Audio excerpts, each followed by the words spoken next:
Chapter 1184. Do you still want to go home? Qin Shu. This person was Qin Shu. Shouldn't he be living a good life in that paradise in Qinan village? Why is he here? What's more, he's hanging out with these people. Gu Yundong furrowed her brows furiously. In her impression, Qin Shu was still the warm and hospitable young man who took out all the food he had to welcome them when they came out of the mountains. She gave him money, but he didn't accept it. In the end, he used it to buy food and cloth to distribute to the uncles and aunties in the village. Why was this young man, who had never been to the county city and was already excited when he brought them to town, here? Xiaoxi held her hand gently and said in a low voice, "Let's wait and see." Gu Yundong nodded. She pursed her lips and looked at the young man. Qin Shu was helping to move the items. As he moved the items, he asked, "Brother Sun, why did you buy so much food this time? We still have a lot here. It's enough to eat." Brother Sun was the leader who brought the cargo back. He glanced at the young man expressionlessly. "Do you work if I ask you to? Why are you talking so much?" The young man retracted his smile and shrunk his neck. "Oh." Then he went to carry the food obediently. Gu Yundong and Xiaoxi exchanged glances with each other. They stared at Qin Shu as he carried the bag and walked in. After some time, he hurried out and carried the next sack. When Brother Sun disappeared, the other person beside Qin Shu bumped into him and said, "You know that Brother Sun has a bad temper, and why do you have to speak to him?" Qin Shu was carrying a bag on his shoulder. He sighed when he heard this and said, "I just wanted to ask Brother Sun when I can go home. I've been here for 3 months. Why can't I go down the mountain? I want Brother Sun to bring me along when he goes down the mountain next time. You can eat your fill and wear warm clothes on this mountain, but there isn't even a place to buy things." The person at the side snorted. "You still want to go home? Don't you want to?" The person laughed again and shook his head. He ignored Qin Shu and turned to leave. Qin Shu stared at his back view absent-mindedly. Why did the guy leave before he finished speaking? Just as he was thinking about this, someone called him. He hurriedly carried his cloth bag and followed the person. Their conversation wasn't loud, but it still entered the ears of Gu Yundong and Xiaoxi clearly in the silent forest.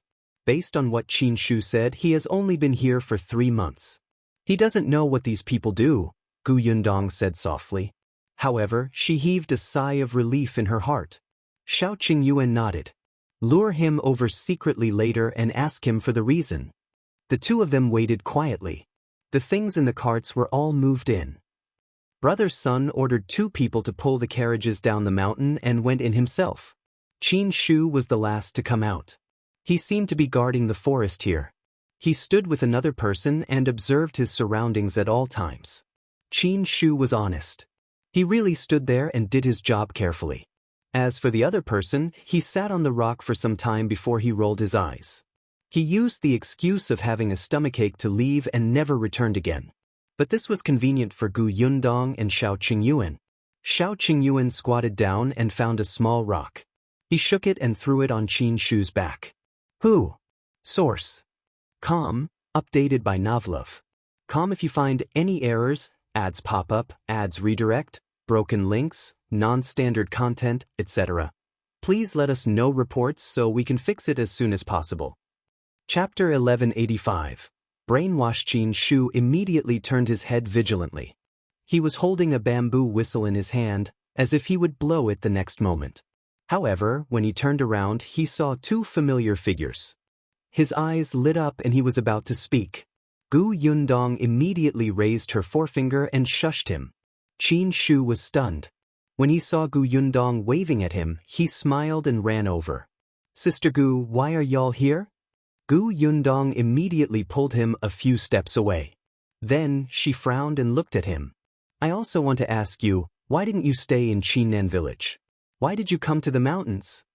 Qin Shu scratched his head and sighed. "I want to see the world and see what it's like outside. Sister Gu told me many things in the past, and I want to see it with my own eyes. That's why I came out. I want to find a job and earn money myself. After I earn a lot of money in the future, I will go back and build a road leading to Qinan village. That way, it will be easier for the village head and the others to come out." Gu Yundong choked. If she knew this was going to happen, She wouldn't have said so much to him. Look, she managed to lure him out. Although Qin Shu's intention was good, he had been protected too well in Qinan village. He was already 14 years old, but he was still young. He didn't know that there were so many bad people outside, and there was no one protecting him. Does your village head know that you came out? Qin Shu shrunk his neck. Gu Yundong immediately understood. As expected, if village chief Qin knew about this, he wouldn't feel at ease letting him travel alone. He might be scolding her in his heart. Then why are you here? Qin Shu hurriedly said, I met brother's son in the neighboring county city.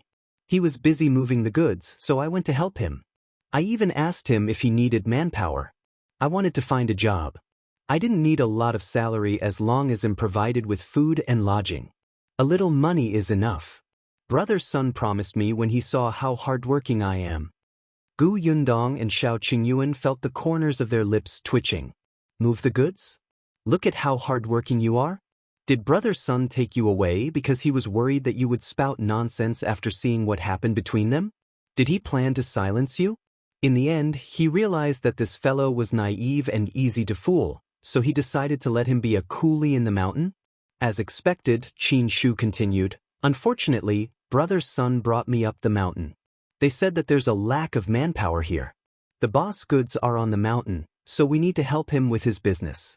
He's worried that someone will steal his goods, so they need young people like us.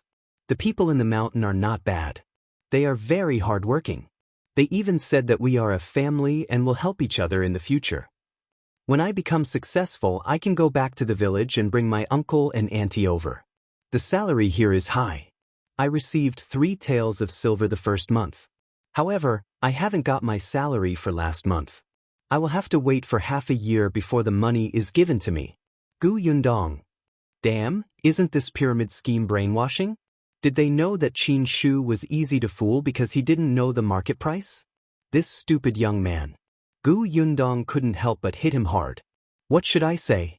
You didn't know that you got tricked, but you still think that he's a good person? Qin Shu was stunned. I got tricked? How is that possible? They gave me my salary. It's just a few taels of salary. You worked for him for 3 months for nothing. Gu Yundong couldn't help but feel fortunate. If they didn't come, Qin Shu might continue to be fooled. If this bunch of people were really plotting a rebellion, Qin Shu, who would become their partner in the future, would only have one ending. Source: Com, updated by Novlov. Com if you find any errors, ads pop up, ads redirect, broken links, non-standard content, etc. Please let us know reports so we can fix it as soon as possible. Chapter 1186. Stay. This was the first time this young man came out of Qinan village. He was filled with longing and yearning for the outside world. He wanted to come out and take a look, but in the end he stepped into an abyss of eternal damnation. How poor was he? Gu Yundong tapped his head. These aren't good people. They gave you a month's salary because they wanted to hold you back. Gu Yundong treated Qin Shu as her younger brother. Hence, she patiently explained what this bunch of people were. Xiao Qingyuan was staring into the distance. Fortunately, the other guard never came back. After Gu Yundong briefly explained what happened, Qin Shu was stunned. He widened his eyes in disbelief. His legs started to turn weak. Sister Gu, are you saying that these people, there are good people and bad people outside? You shouldn't have come here alone. Humans are unpredictable. A person who treats you well one moment might stab you in the back the next. Gu Yundong sighed. It's my fault. I shouldn't have told you about the beautiful things outside. Qin Shu shook his head. No, it's not Sister Gu's fault. I'm too eager to come out and take a look. His father died a long time ago and his mother remarried and left Qinan village. He wanted to know how good the outside world was for his mother to abandon him and run out to marry someone else. Alright, before they discover you, he'll bring you away. The village head must be worried about your safety.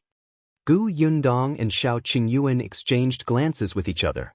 Then, they pulled Qin Shu, who was still in a daze, down the mountain carefully. Unexpectedly, after taking a few steps, Qin Shu suddenly stopped. No, I can't leave. Gu Yundong frowned. Why? Sister Gu, if what you said is true, brother's son and the others are all bad people. If I leave, they will know that I saw through their disguise. What if I go to Qinan village and harm the village head? Gu Yundong was stunned. She looked at him in surprise. She didn't expect him to think of this. Qin Shu, he was naive but he wasn't stupid. However, he was right.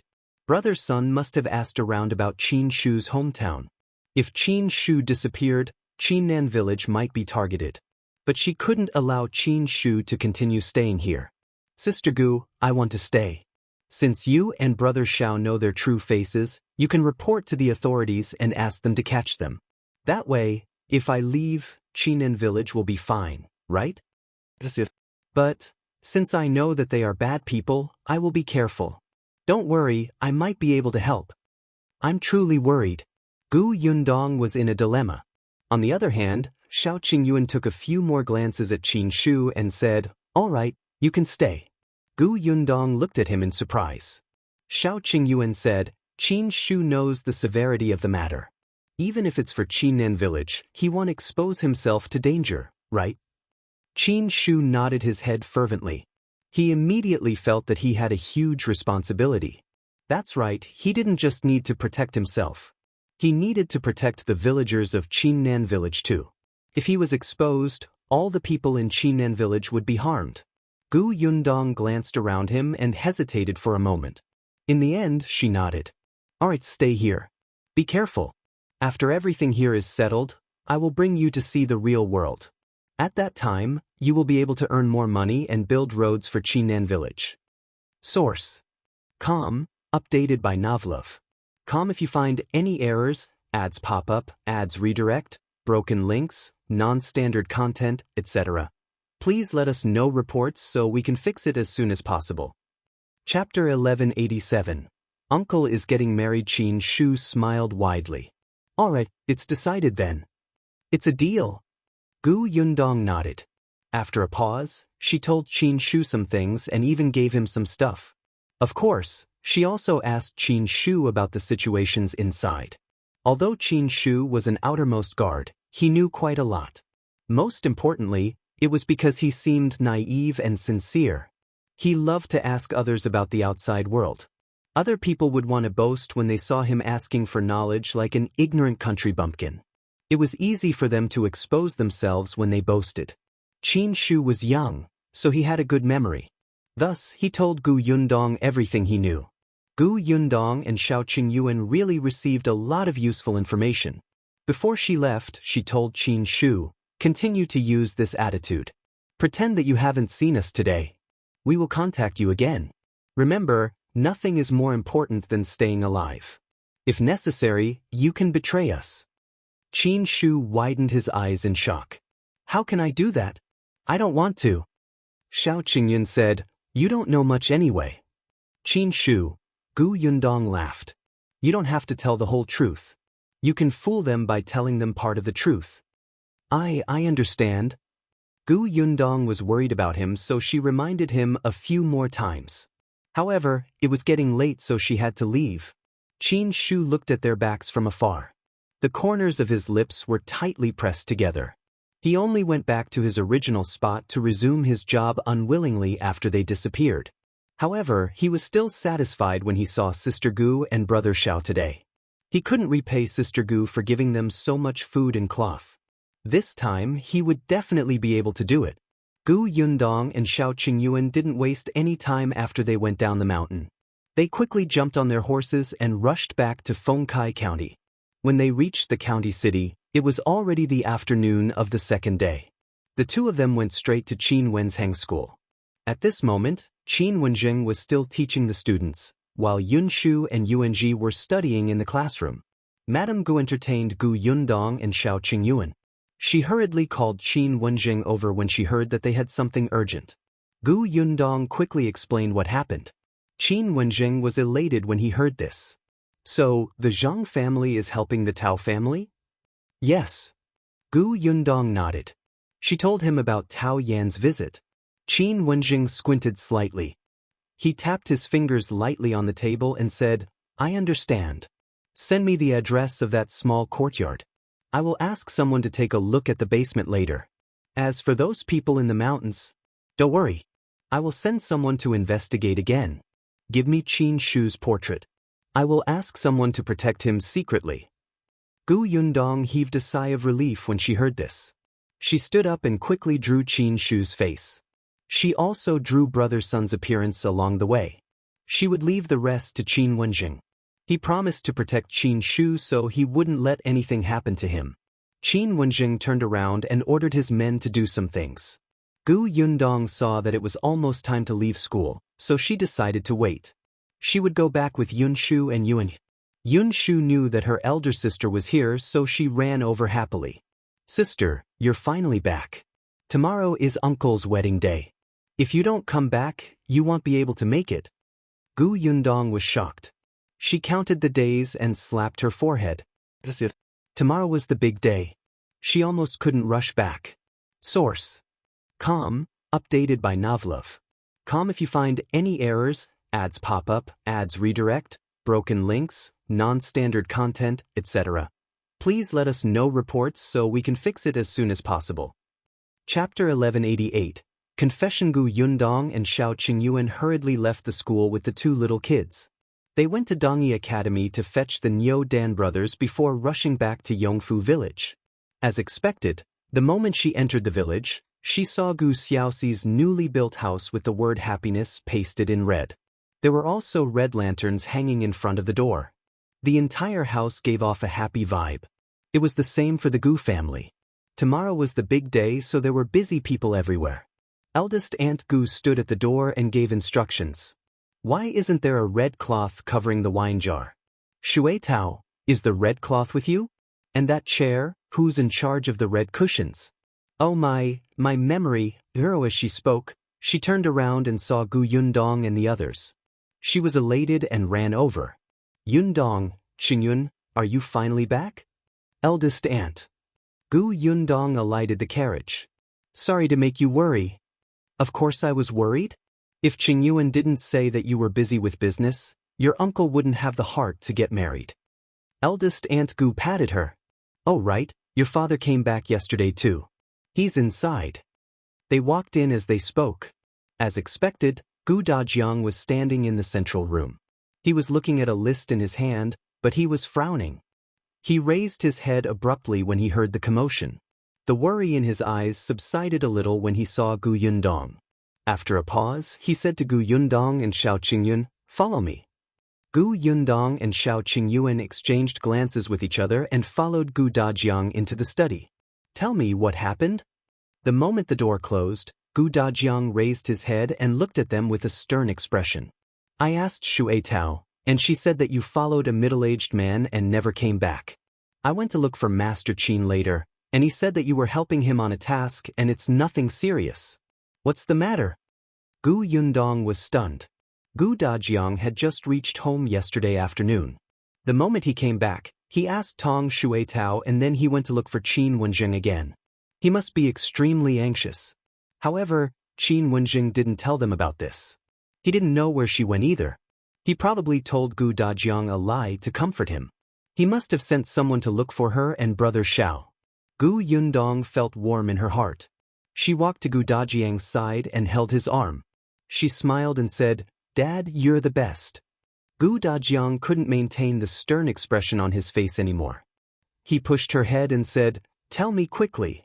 Gu Yundong coughed lightly. She didn't plan to hide it from Gu Dajiang. Her father was going to take the imperial exam. This was something he should know. The things he met in the future might be even more troublesome and serious. He should be mentally prepared.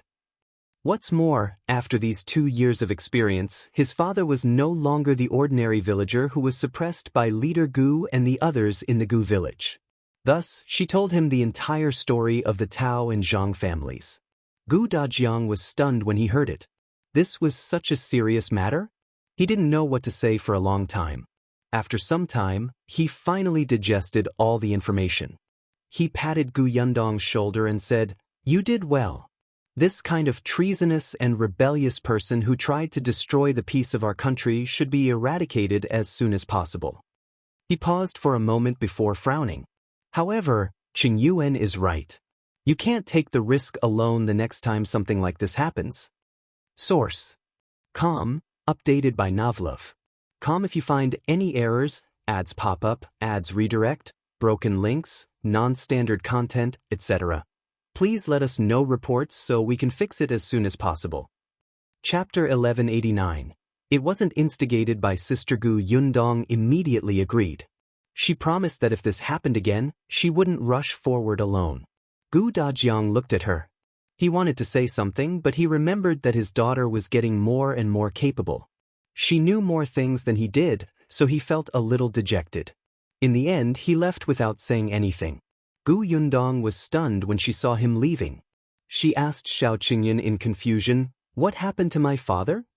"He knows that you're fine, so he's going to prepare for younger uncle's wedding," Xiaoxi said firmly.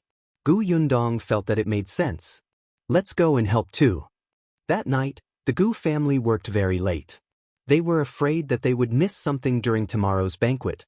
Gu Xiaoxi was so excited that she didn't sleep the entire night. She paced back and forth in her new house alone. She held the oil lamp in her hand and inspected the front and back of the house. Xianxia got married from the Gu family. She was pregnant so others could take good care of her in the Gu family. Thus, early in the morning, Xianxia dressed up at the Gu residence. She had just changed her clothes and put on her makeup when the sound of the groom came from outside. Gu Xiaoxi had only been in Yongfu village for a month, but he had a good personality and was young and energetic. He had a good relationship with the villagers. This time, not only did he bring Xiaoqing along, but he also brought Lu Wei, who loved to join in the fun, and the other two young men from the village. It was quite lively. Yun Shu and the other children were blocking the door with Tong Shui Tao, Shui Rong, and a few others. No one knew which side they were on, but they were extremely excited. They only opened the door after grabbing all the red packets in their hands.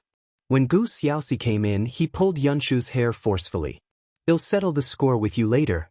Fortunately, he brought a group of people with him. In the end, the ones blocking the door were some children.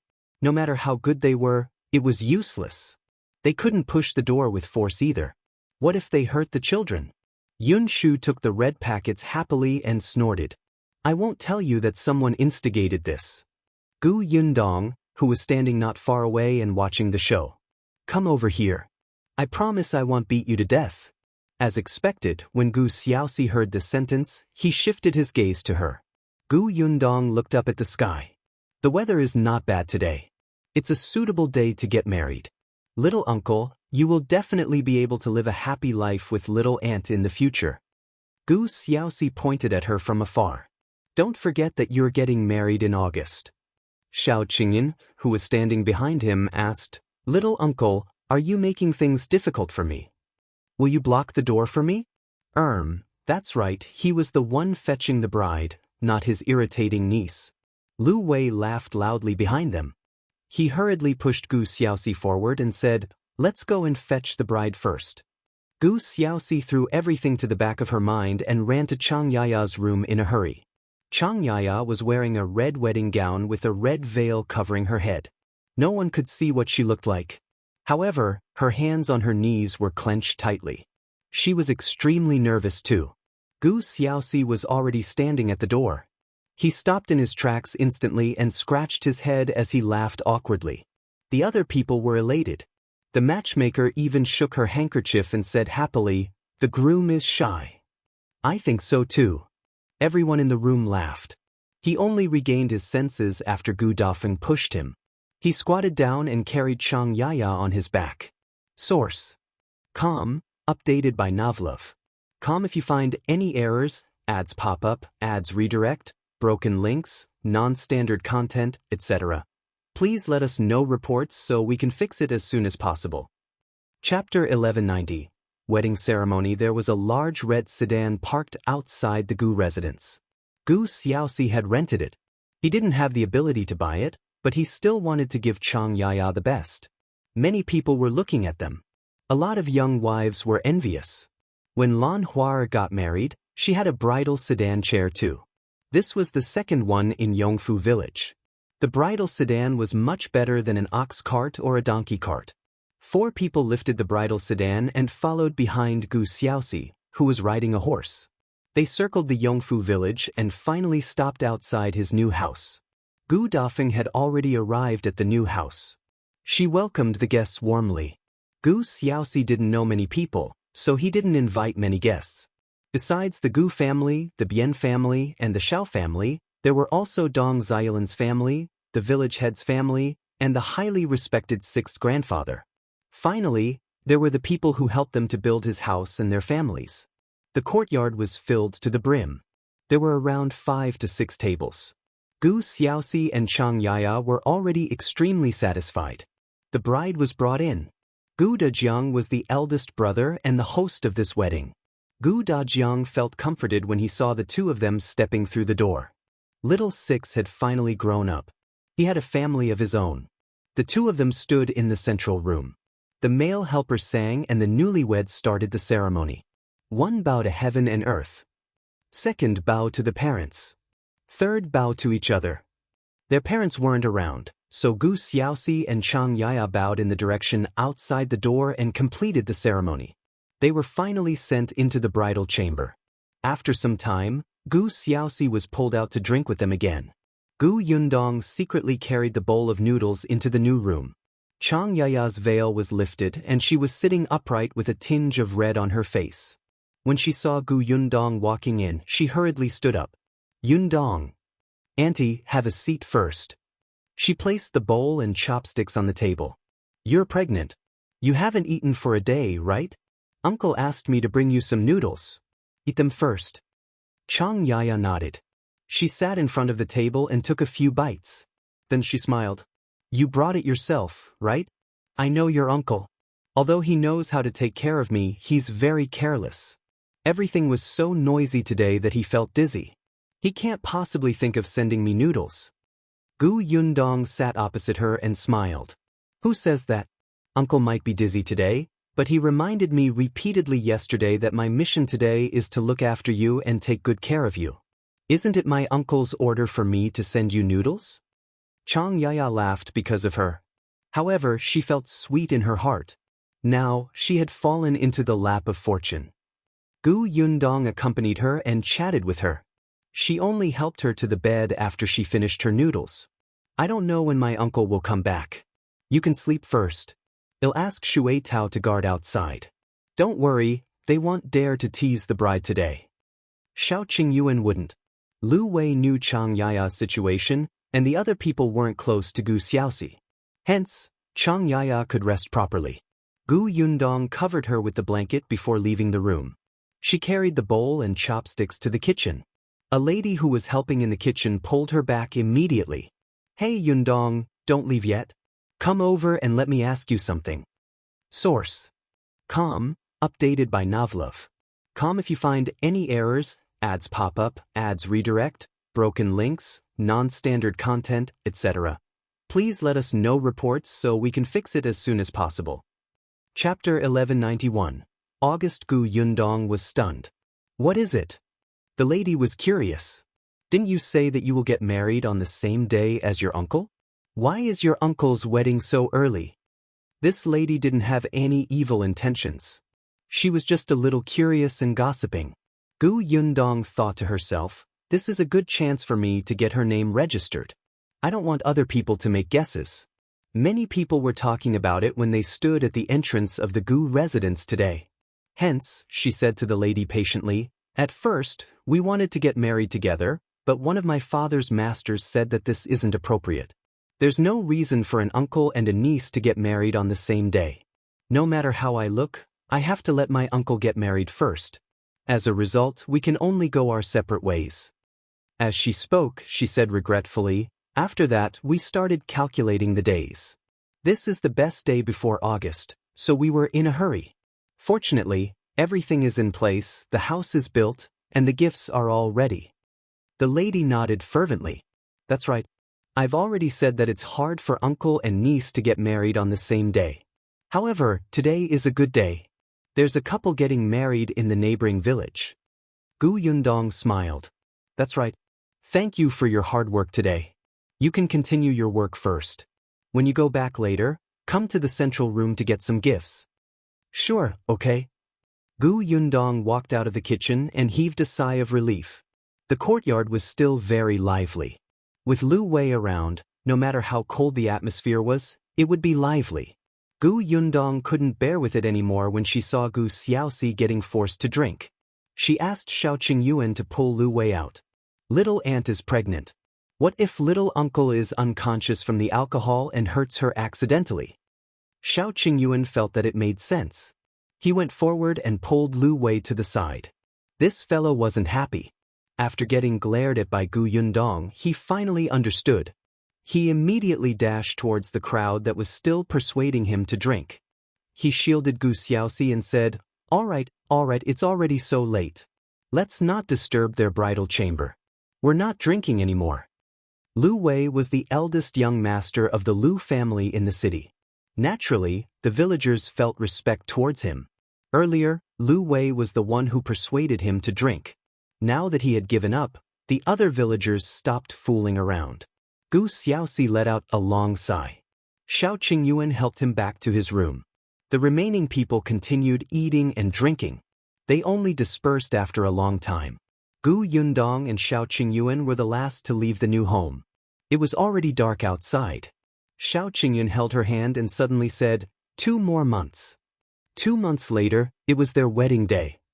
It wasn't long, but Xiaoqingyuan felt that it was as long as 2 years. Gu Yundong looked up at the night sky and smiled. Think about how many red packets you should prepare on the day of the wedding. Xiaoqingyuan turned his head. You're gloating. For the next few days, Gu Yundong stayed in Yongfu village. After Gu Xiaoxi's house was built, it was time for the Bian family's house. Gu Xiaoxi and Xianxia came back to the Gu residence. They could recuperate in peace. After the Bian family's house was built, they started building the workshop. Many villagers guessed that the Gu family was going to hire more long-term workers when they saw this. The nearby villagers started running around to spread the news. After a busy period of time, the hot August finally arrived. Source: Com, updated by Novlov. Com if you find any errors, ads pop up, ads redirect, broken links, non-standard content, etc. Please let us know reports so we can fix it as soon as possible. Chapter 1192, Court Examination. August was destined to be a busy and fulfilling month for the Gu family. At the start of the month, it was time for Gu Dajiang to participate in the court examination. Once he passed the exam, he would become an official elementary scholar.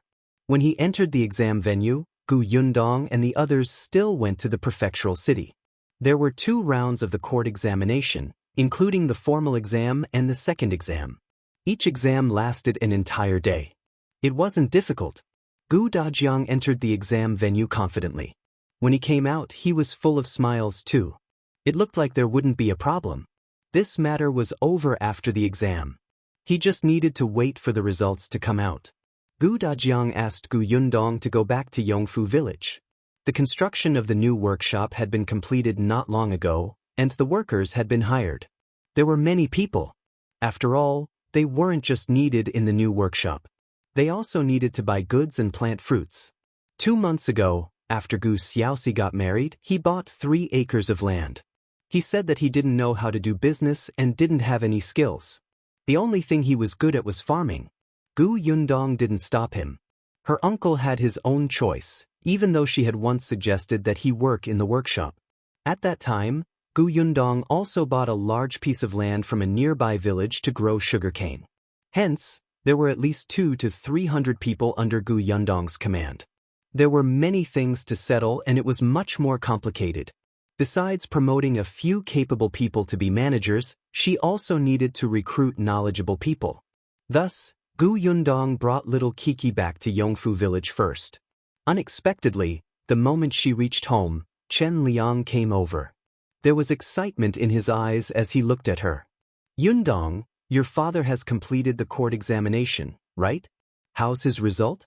Did he pass? Gu Yundong was caught between laughter and tears. Uncle Chen, he just left the exam venue yesterday. His results will only be out in 5 to 6 days. How can it be so fast? Another 5 to 6 days? Chen Liang was a little disappointed. Madame Zhou, who came with him, rolled her eyes uncontrollably. I think your Uncle Qin is even more nervous than your father. He hasn't slept properly for the past 2 days. He keeps tossing and turning at night as if he went to take the elementary scholar exam. What do you know? Under his leadership, Yongfu village was thriving. Everyone's life was getting better and better. No one lacked meat anymore. Now that he had the money, he should look for other things. Yongfu village didn't have a single elementary scholar now. Madame Zhou snorted. Why don't I understand? Think about the ranking of Gu Dajiang in the county exam and the prefecture examination. He's already a confirmed elementary scholar. I don't know why you're panicking. That's different. Different how? Chen Liang couldn't reason with her. He flicked his sleeve and left. Madame Zhou snorted at his back view. Then she turned and said to Gu Yundong, ignore him. He must be crazy to be the village head. Especially now that his life was good, his 2 sons had work to do and his grandsons were studying in school. There was less work in the field, so he didn't have to worry about anything. All he did was ponder over the matters in the village. Not long ago, he wondered if he should open a private school in the village. Oh right, Yundong, when are you going to buy mooncakes? It's almost the Mid-Autumn Festival, so I want to buy something good this year. I'll go with you. You have good taste, so the mooncakes you buy will be good too. Gu Yundong smiled when she mentioned the Mid-Autumn Festival. I don't plan to buy mooncakes outside. I want to make them myself. However, our workshop is distributing mooncakes. We need to buy those mooncakes in the city. We have already reserved them from a shop. If you find any errors, ads pop up, ads redirect, broken links, non-standard content, etc., please let us know reports so we can fix it as soon as possible.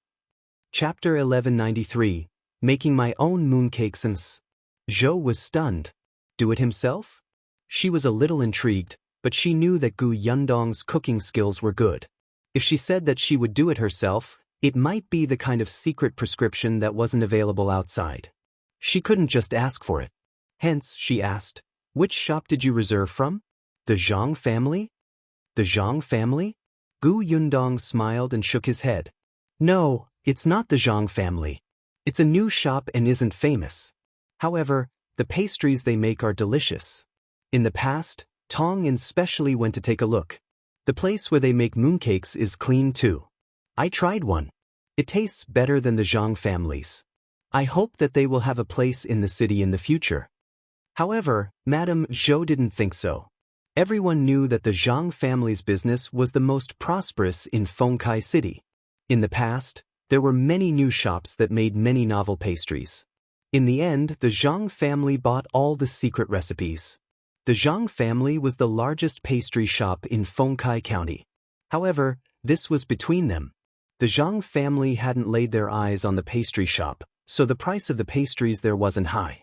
With Gu Yundong's guarantee, Madame Zhou believed that the mooncakes would be delicious. Hence, Madame Zhou nodded quickly. All right, I'll order mooncakes from this shop too. Gu Yundong asked curiously, Qinjin Kai and Qinjin Bao will have mooncakes when the workshop distributes them. Why do you still want to buy mooncakes?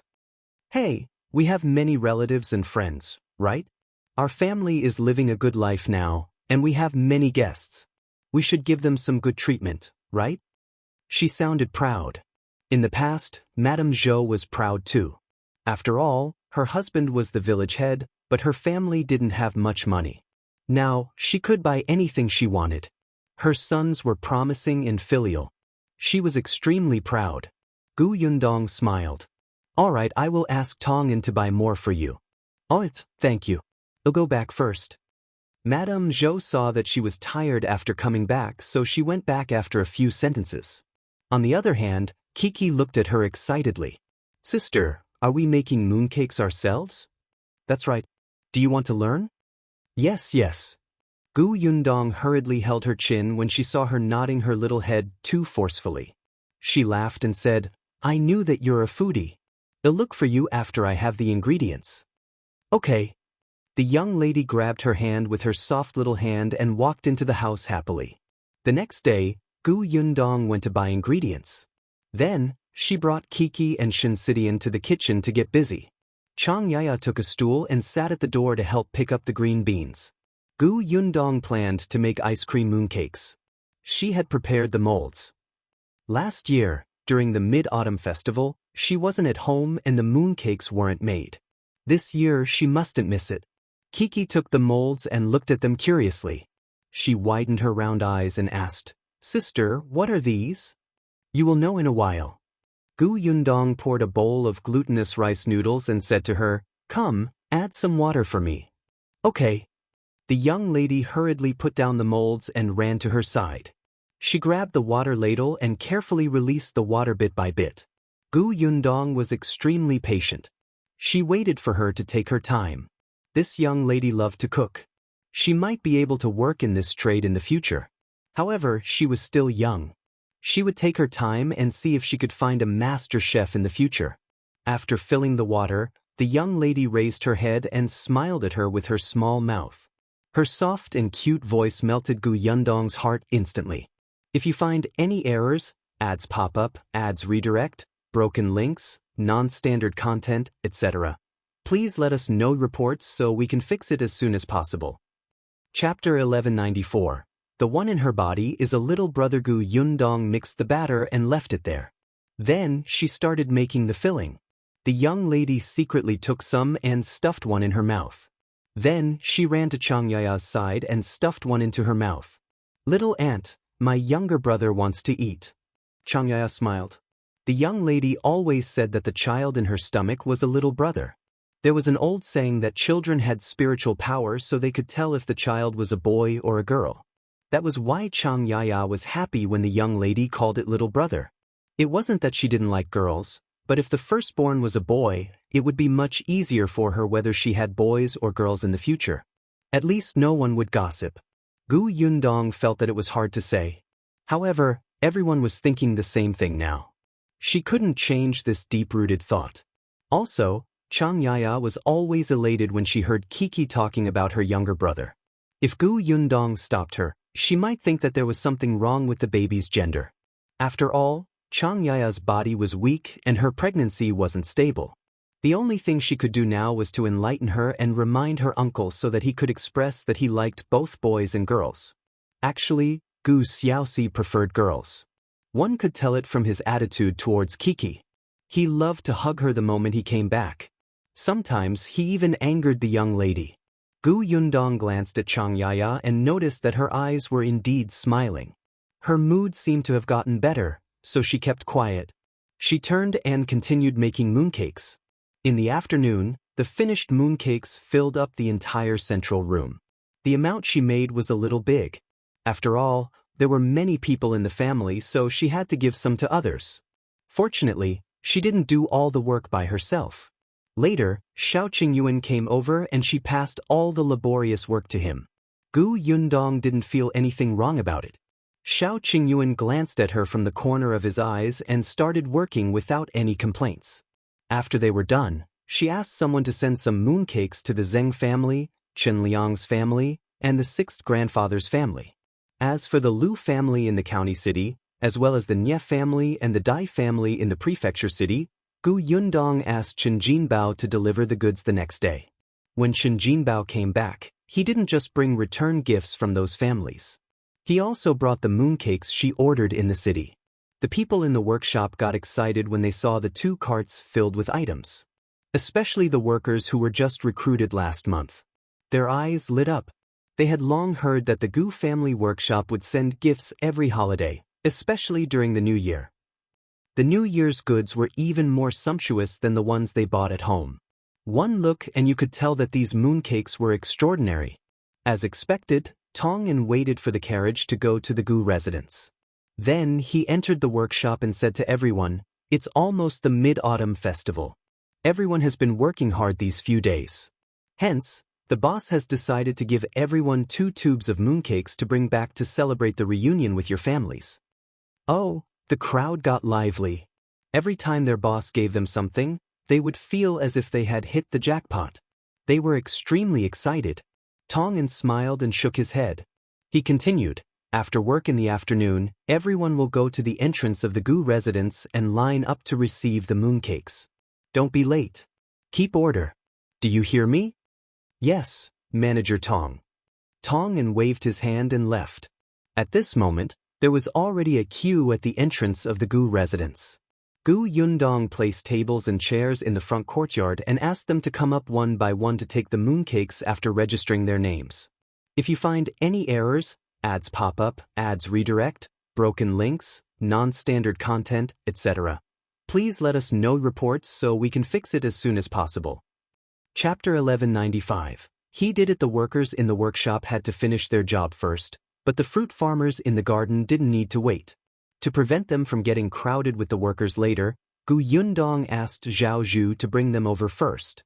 The experienced fruit farmers were calm, but the newbies were whispering to each other excitedly. However, when they received the mooncakes, their expressions turned strange. They didn't say anything in front of Gu Yundong. They only gathered together and started discussing softly after they walked out of the door. Why haven't I seen such mooncakes before? Aren't they from the Zhang family?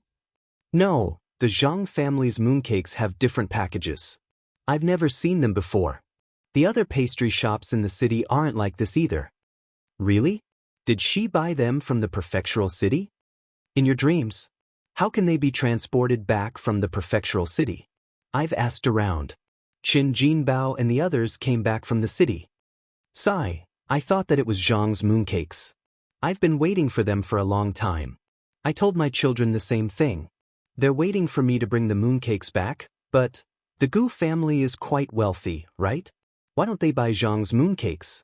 Or did they hire too many people this time so they bought something cheaper? Zhou came out just in time to hear these words. His face turned black. What nonsense are you spouting? Did the boss give you the wrong mooncakes? Go and ask around. Which boss sends things to you like our boss? You need to be contented. If you don't want them, give them back. There are people who want them. The other people touched their noses in embarrassment. Brother Zhou, we don't have any other intention. We just didn't expect it. Let's not talk anymore. We promise that we won't talk anymore. We know that Boss Gu is great. If not, we wouldn't be trying so hard to come to the Gu family, right? That's right, Brother Zhou. Please don't tell Boss Gu. We're extremely grateful to her. Really? Zhou snorted. After all, those people were fruit farmers working outside. They were different from the long-term workers in the Gu family's workshop. Those people were new and not under Gu Yundong's command. They didn't know Boss Gu's ability and methods, so they didn't have much respect for her. In summary, it was his fault. His son was right. He should have established the authority of the Gu family on the first day those people came. Just as he was thinking about this, he saw Chen Liang suddenly running over furiously. He was already so old, but he was jumping around like a rabbit. When he ran in front of Zhou, he almost tripped over the door and fell to the ground. Zhou hurriedly held her up. Village Chief Qin, why are you in such a hurry? You're already so old. Shouldn't you be more careful? Chen Liang waved his hand and panted heavily. He couldn't even speak. Zhou noticed that he was in a hurry, so he quit warning the fruit farmers and helped Chen Liang into the house. Chen Liang pounced on Gu Yundong when he saw her still registering. Gu Yundong jumped in fright and leaned back abruptly. Fortunately, Xiao Qingyuan raised his hand and held her up. Gu Yundong patted her chest. Uncle Qin, what's wrong with you? Is there a dog chasing you? The moment she finished speaking, Big Black barked twice in the corner. Gu Yundong laughed uncontrollably. Chen Liang was finally able to catch his breath. His eyes were astonishingly bright as if he wanted to eat someone alive. He shouted in an unprecedentedly loud voice. He did it. He did it. If you find any errors, ads pop up, ads redirect, broken links, non-standard content, etc., please let us know reports so we can fix it as soon as possible. Chapter 1196. Subsidized elementary scholar Chen Liang's words were baffling.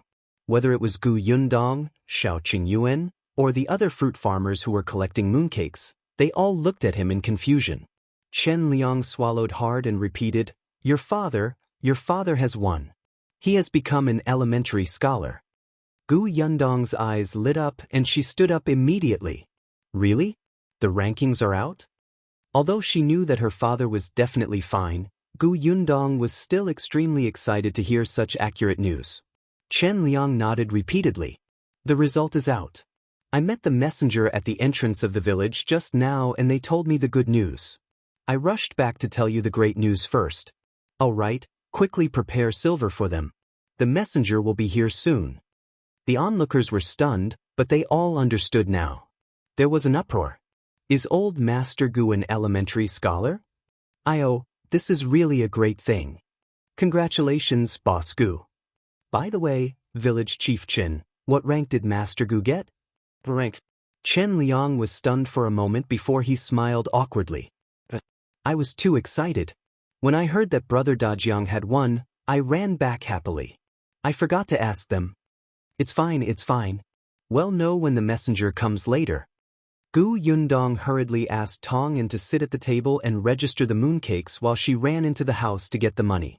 However, how could anyone be in the mood now? The queue that was originally well lined up immediately dispersed. Everyone squeezed to the door and looked at the main road anxiously and expectantly. This was a joyous occasion for Yongfu Village. Not to mention Yongfu Village, how long had it been since an elementary scholar appeared in the vicinity? There were only 2 old elementary scholars in the 2 neighboring villages. There were not many scholars left. When Gu Yundong took out the silver, Gu Xiaoxi and the others had already heard the commotion and ran over. They also squeezed to the front of the door excitedly with everyone. Closer, they could see the messengers. Everyone was excited as they stared at the 2 officials who were approaching. The 2 officials who had been walking over happily with the gong stopped in their tracks under such gazes. They held the sabers at their waists worriedly, as if these villagers would pounce on them and beat them up in the next moment. Chen Liang said anxiously, "Brothers, this is the Gu family. The Gu Dajiang you mentioned is from this family." As he spoke, he turned around and waved at the villagers. "Hey, don't block the door. Where's Yundong? Why isn't she here yet?" Gu Yundong, who could not squeeze into the front, was speechless. It was too difficult for her. Fortunately, the crowd quickly dispersed from both sides. The 2 officials heaved a sigh of relief. They were holding a post to announce the good news. When they saw Gu Yundong walk out, they asked, "Is Gu Dajiang here?" "Sir, Gu Dajiang is my father. He's waiting for the day of the rankings after the court examination in the prefectural city. He hasn't returned yet." "I see." The official almost nodded. "Then well, congratulate Miss Gu here first." Then, one of them knocked on the gong and drum in his hand, and the other took 2 steps forward with a report and said loudly with a smile, "Congratulations to Master Gu Dajiang of Yongfu Village. You're the 5th elementary scholar in high school." 5th? Gu Yundong's face was filled with joy. With such a high ranking, it meant that he was a subsidized elementary scholar. If you find any errors, ads pop up, ads redirect, broken links, non-standard content, etc., please let us know reports so we can fix it as soon as possible. Chapter 1197. Madame Zhou's exclamation, "Thank you for making this trip. Thank you for your hard work." Gu Yundong was overjoyed and hurriedly handed over the pouch in her hand. "This is the money for your drinks." Miss Gu is too polite. The 2 of them received the money. They had rushed from the county city to Yongfu Village to report the good news because of this small amount of money. Only they were well informed and knew that the Gu family's conditions were not bad. They would definitely be generously rewarded. The 2 of them touched their pouches and quickly realized that there were a few pieces of silver inside. Compared to some families who offered 10 copper coins to send them away, it was much better. Gu Yundong invited them. "Please come in and have a cup of tea to rest. It's quite tiring to come from afar. It's such a hot day." No. We have to return to the county city before the city gate is closed.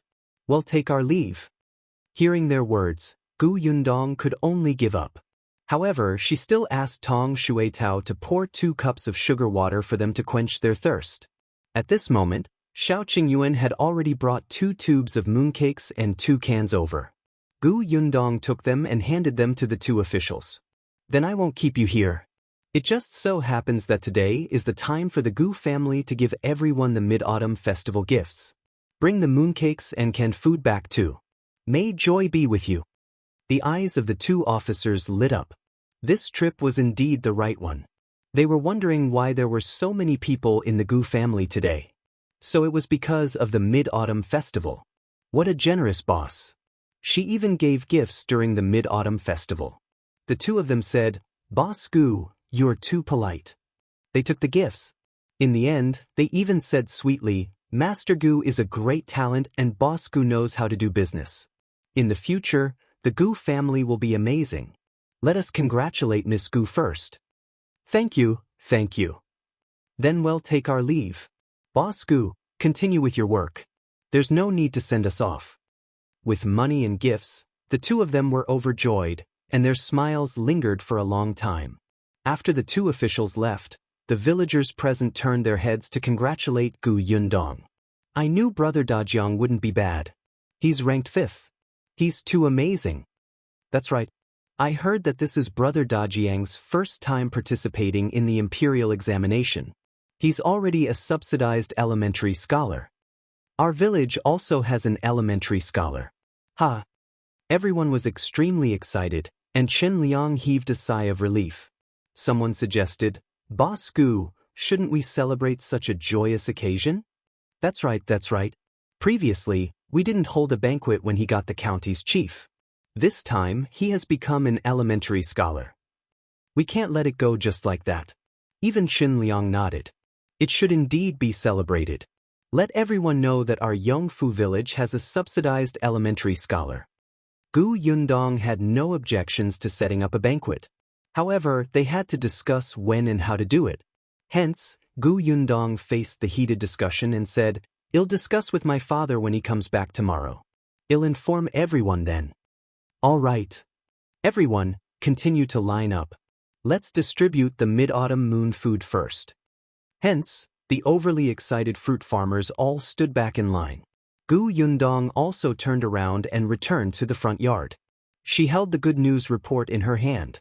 Gu Xiaoxi wiped his hands on his clothes and said very cautiously and piously, "Yundong, let me take a look." Gu Yundong handed her the good news. Gu Xiaoxi had just taken it when Madame Zhou's exclamation came from outside. "Yundong, something bad has happened. If you find any errors, ads pop up, ads redirect, broken links, non-standard content, etc. please let us know reports so we can fix it as soon as possible." Chapter 1198. The Zhang family kicked an iron panel. Gu Yundong was stunned, and Chen Liang frowned. He turned his head and scolded, "Why are you making a fuss? What's not good? Brother Dajiang's good news has just arrived, and you're here to cause trouble? Hey, I'm talking to Yundong." Madame Zhou bypassed Chen Liang and immediately grabbed Gu Yundong's hand. "Yundong, I just returned from the county city. Do you know what happened in the county city?" When Gu Yundong heard her mention the county city, she thought about the time and roughly knew what had happened. However, she still asked in confusion, "What happened in the county?" "It's the Zhang family. Do you know the county city's Zhang family?" Madame Zhou went to the county city with her daughter-in-law early in the morning to visit her son, Chen Jinkai. After all, he had been busy for a few days and had not returned. The mother-in-law and daughter-in-law were going to make him a delicious meal to nourish him. However, just as they finished lunch, something big happened in the county. Gu Yundong was relatively calm, but the others present could not remain calm. They hurriedly asked, "The Zhang family? Is it the Zhang family who sells pastries? What happened to the family?" "That's right. Sister-in-law Zhou, tell me quickly. What exactly makes you so anxious?" Madame Zhou slowly exhaled, her eyes bright as she finally said, "If I tell you, don't be too surprised. The Zhang family I was talking about is indeed the Zhang family that sells pastries. Speaking of which, their family is considered a big family in our county. Those pastries are famous in the county, but do you know where they got those novel pastries?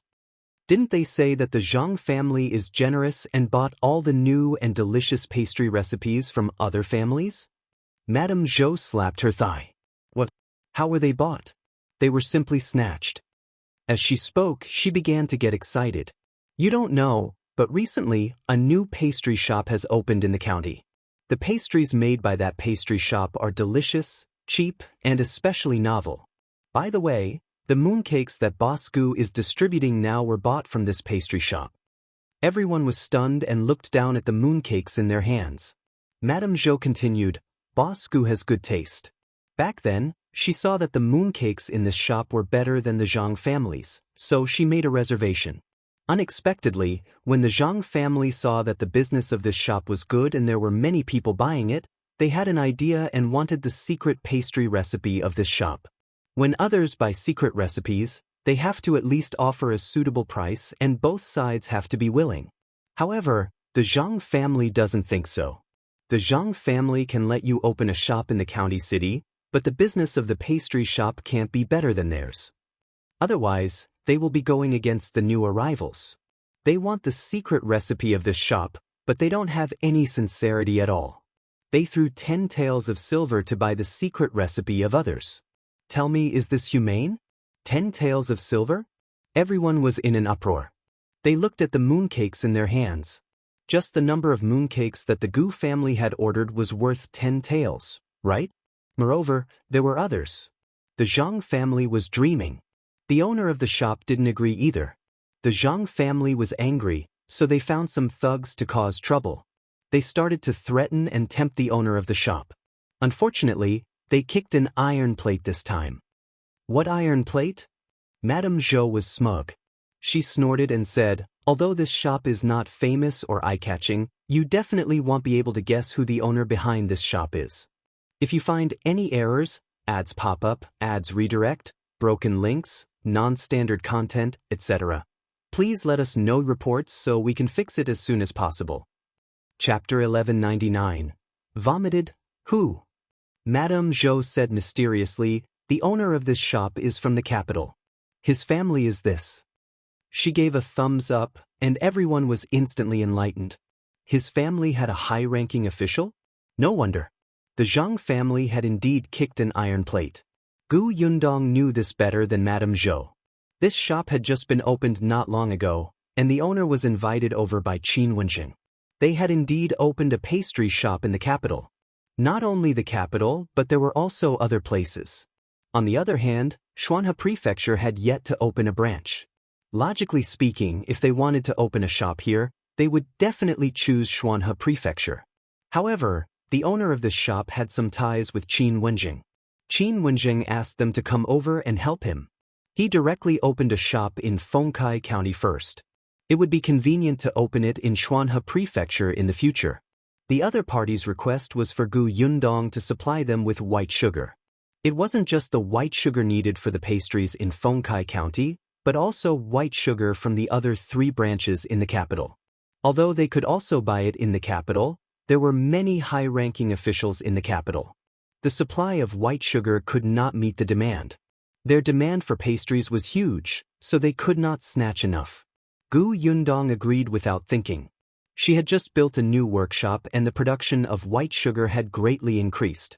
It was not a problem to supply them.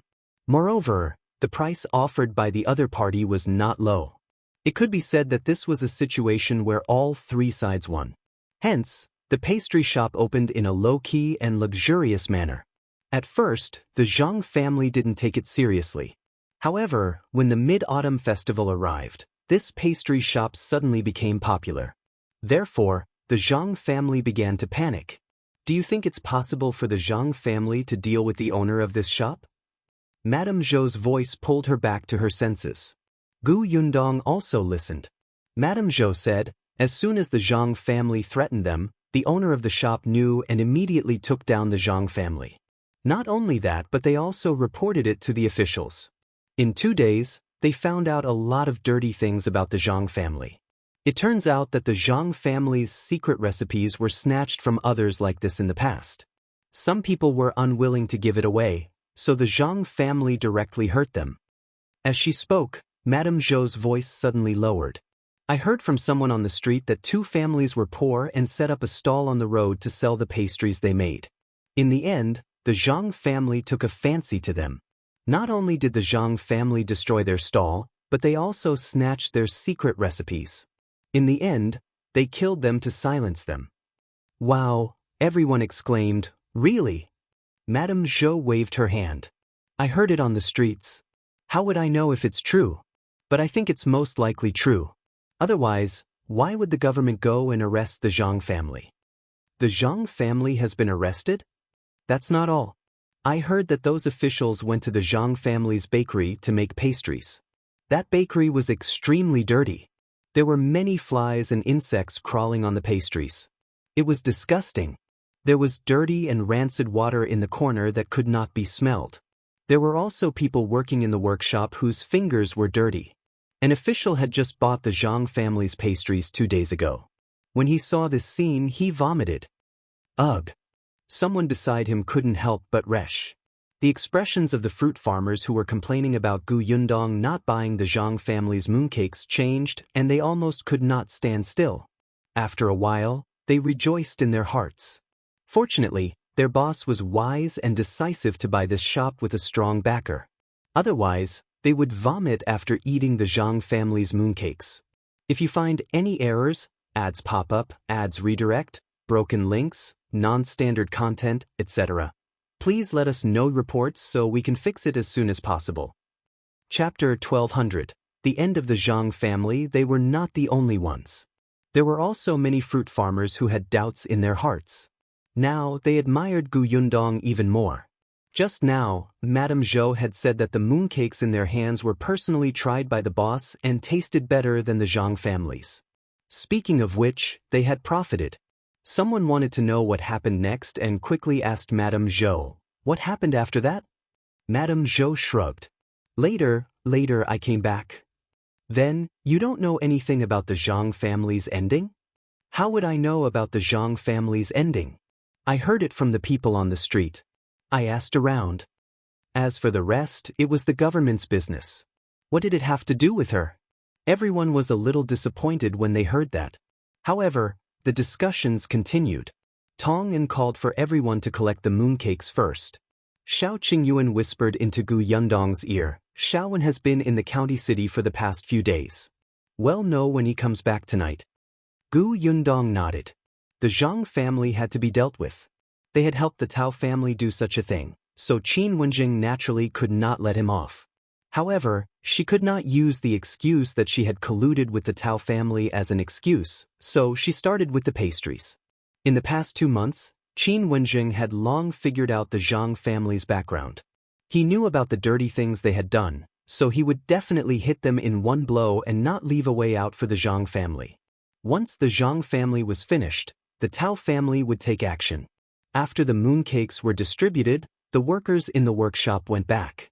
However, Yongfu village was extremely lively that day. Firstly, the Gu family had given out the Mid-Autumn Festival gifts. Secondly, Gu Dajiang had become an elementary scholar. Thirdly, something big had happened to the Zhang family.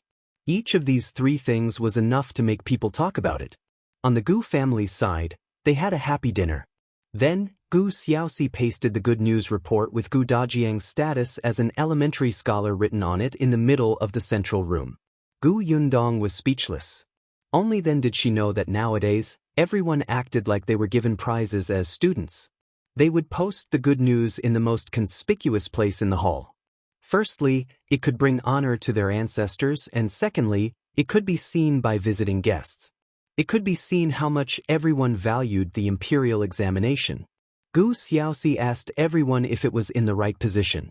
The people below were all looking into it. It was Gu Yundong who said, "Uncle, this is the good news of the elementary scholar. If you want to paste it in the middle, where do you plan to paste the good news reports of the high scholar and honorable scholar in the future?" High scholar? Honorable scholar? Yes. His elder brother was very good at studying and definitely wouldn't just be an elementary scholar. He had to be more far-sighted. How could he be like a kid who had never seen the world? Gu Xiaoxi coughed lightly. Then how about this? Well, stick it to the left side. He gestured and asked Gu Yundong, "This position is conspicuous enough. We've also made room for the good news reports to come." Gu Yundong nodded and Gu Xiaoxi pasted it. Xiaowen came back at this critical juncture. Gu Yundong was very concerned about the Zhang family's fate and immediately turned around to gather information. She did not even hear Gu Xiaoxi calling her from behind. Xiaowen was already reporting to Xiao Qingyuan. He stopped when he saw Gu Yundong coming over. How is it? How's the Zhang family? Xiaowen said, the Zhang family disregarded human lives. The government found out that they killed 3 people for their own selfish gains. Moreover, in order to expand their business, they used improper methods to harm many poor commoners and legitimate businessmen. There was even a huge danger to the Zhang family's workshop that threatened the health of the entire county. Therefore, old Master Zhang and his son, who had human lives in their hands, were sentenced to be beheaded and their wives were to be exiled. What about Zhang Jiao and Lu Wei's marriage? If you find any errors, ads pop up, ads redirect, broken links, non-standard content, etc., please let us know reports so we can fix it as soon as possible. Chapter 12:01 Madame Tan is pregnant? If the Zhang family was dealt with, it was very likely that Zhang Jiao would implicate the Lu family to prevent herself from being convicted. As expected, Xiaowen said, Zhang Jiao said that she's the daughter-in-law of the Lu family and that she's not a member of the Zhang family. She doesn't admit to these crimes of the Zhang family. She wants the Lu family to save her and to marry Lu Wei as soon as possible. Gu Yundong almost choked on her saliva. This shameless woman. But she didn't know that Old Master Lu made a deal with Old Master Zhang in advance. Xiaowen said. Gu Yundong's interest was piqued. What deal? When the Zhang family was convicted, Old Master Lu told Old Master Zhang that as long as Zhang Jiao and Lu Wei's marriage was annulled, he would protect Zhang Hao's wife and the child in her stomach, allowing the Zhang family to leave behind a bloodline. Otherwise, Zhang Hao's wife would also be exiled. One could imagine what would happen on the way of exile. Old Master Zhang agreed. He did not expect his weak daughter-in-law, Madame Tan, to suddenly feel unwell when she was locked in the cell to wait for the verdict. A doctor came and diagnosed her with a pregnancy. This was a huge surprise to him. Therefore, be it Old Master Zhang, Madame Zhang, or Zhang Hao, the 3 of them tried their best to protect the child in Madame Tan's belly. However, after the Zhang family's accident, the people who were on good terms with them in the past turned a blind eye to them. Old Master Zhang had no choice but to target the Tao family. However, although he was helping Master Tao, he did not know why Master Tao wanted so much food. He had no evidence. Moreover, Master Tao had sent someone to secretly tell them that as long as they did not speak nonsense, someone would take care of Madame Zhang and the others who had been exiled. Otherwise, not only would they die, but the rest of the Zhang family would also die. Old Master Zhang believed it, so he did not dare to reveal anything wrong with the Tao family. He knew very well that even if he did, he would not be able to bring down the Tao family. But now, he did not let the Tao family save the father and son. He only wanted to protect Madame Tan and the child in her belly. Perhaps it was feasible? Just as he was thinking this, Old Master Lu appeared. Old Master Liu's conditions were simple. After canceling Lu Wei and Zhang Jiao's engagement, he would buy a courtyard in the county city for Madame Tan to give birth. He would also find a doctor to nurse her body and let her give birth smoothly. Old Master Zhang thought for a moment and agreed. The Lu family had connections in the capital, so the possibility of rescuing Madame Tan was higher. In addition, with his understanding of the 2 old masters, Old Master Lu was even more trustworthy. He would definitely do what he said. It was just an annulment. Zhang Jiao was not her daughter anyway, so Madame Tan was naturally more important. Therefore, when Zhang Jiao said that she was engaged to Lu Wei, the 3 members of the Zhang family unanimously denied it, including Zhang Hao. Zhang Jiao was furious and said that she was not the Zhang family's daughter at all. Old Master Zhang immediately said bitterly that she had lost her mind. Zhang Jiao revealed her affair with Zhang Hao. Zhang Hao denied it, and Madame Zhang even slapped her a few times. Zhang Jiao accused the Zhang family crazily, but no one believed her words. They felt that her crazy words were ridiculous. They also did not believe that she was getting married to young Master Lu. Gu Yundong did not expect this. Indeed, Old Master Lu did not let Zhang Jiao slander him. Nevertheless, is Madame Tan really pregnant? Xiaowen smiled meaningfully. What do you think, miss? If you find any errors, ads pop up, ads redirect, broken links, non-standard content, etc., please let us know reports so we can fix it as soon as possible. Chapter 12:02 The ending is perfect naturally, she was not pregnant. Madame Tan's hatred for the Zhang family did not decrease at all. Not long after she married into the Zhang family, she discovered the adultery between Zhang Hao and his sister. Her body became so weak that she could not get up from the bed. It was also Zhang Jiao who drugged her, almost causing her to die. However, the Zhang family turned a blind eye to Zhang Jiao's actions. Zhang Hao defended Zhang Jiao and scolded her for making a mountain out of a molehill, causing no peace in the residence and ruining Zhang Jiao's reputation. Madame Zhang was also on her side. She kept saying that Zhang Jiao was young and insensible and did not know her limits. She would slowly teach her in the future. As her sister-in-law, Madame Tan should be magnanimous and not argue with her. Everyone was family. Although old Master Zhang reprimanded Zhang Jiao for hitting her, that was all. Later, he found a good husband for her, Lu Wei, the young master of the Lu family. But why should a family like the Lu family marry a vicious woman like Zhang Jiao? At that moment, Madame Tan knew that she had fallen into a fire pit by marrying into the Zhang family. She hated the Zhang family and wished that everyone in the Zhang family would not have a good ending. Therefore, when old Master Lu was asking about the Zhang family, she secretly sent him news and told him all the dirty things about the Zhang family. Although she could not accuse Zhang Jiao on the spot as a witness, old Master Lu knew the truth and would definitely not let Zhang Jiao enter the Lu family. Moreover, old Master Lu was a grateful person. He knew that she had been sick in bed for a long time and helped her find a doctor from the prefectural city with good medical skills. Only then did Madame Tan know that the person who had been healing her was actually Zhang Jiao's subordinate. However, the others in the Zhang family also knew about this. They seemed to have tacitly agreed that Madame Tan should slowly die of illness. After all, she knew such an unbearable thing. Madame Tan's hatred and anger reached the peak.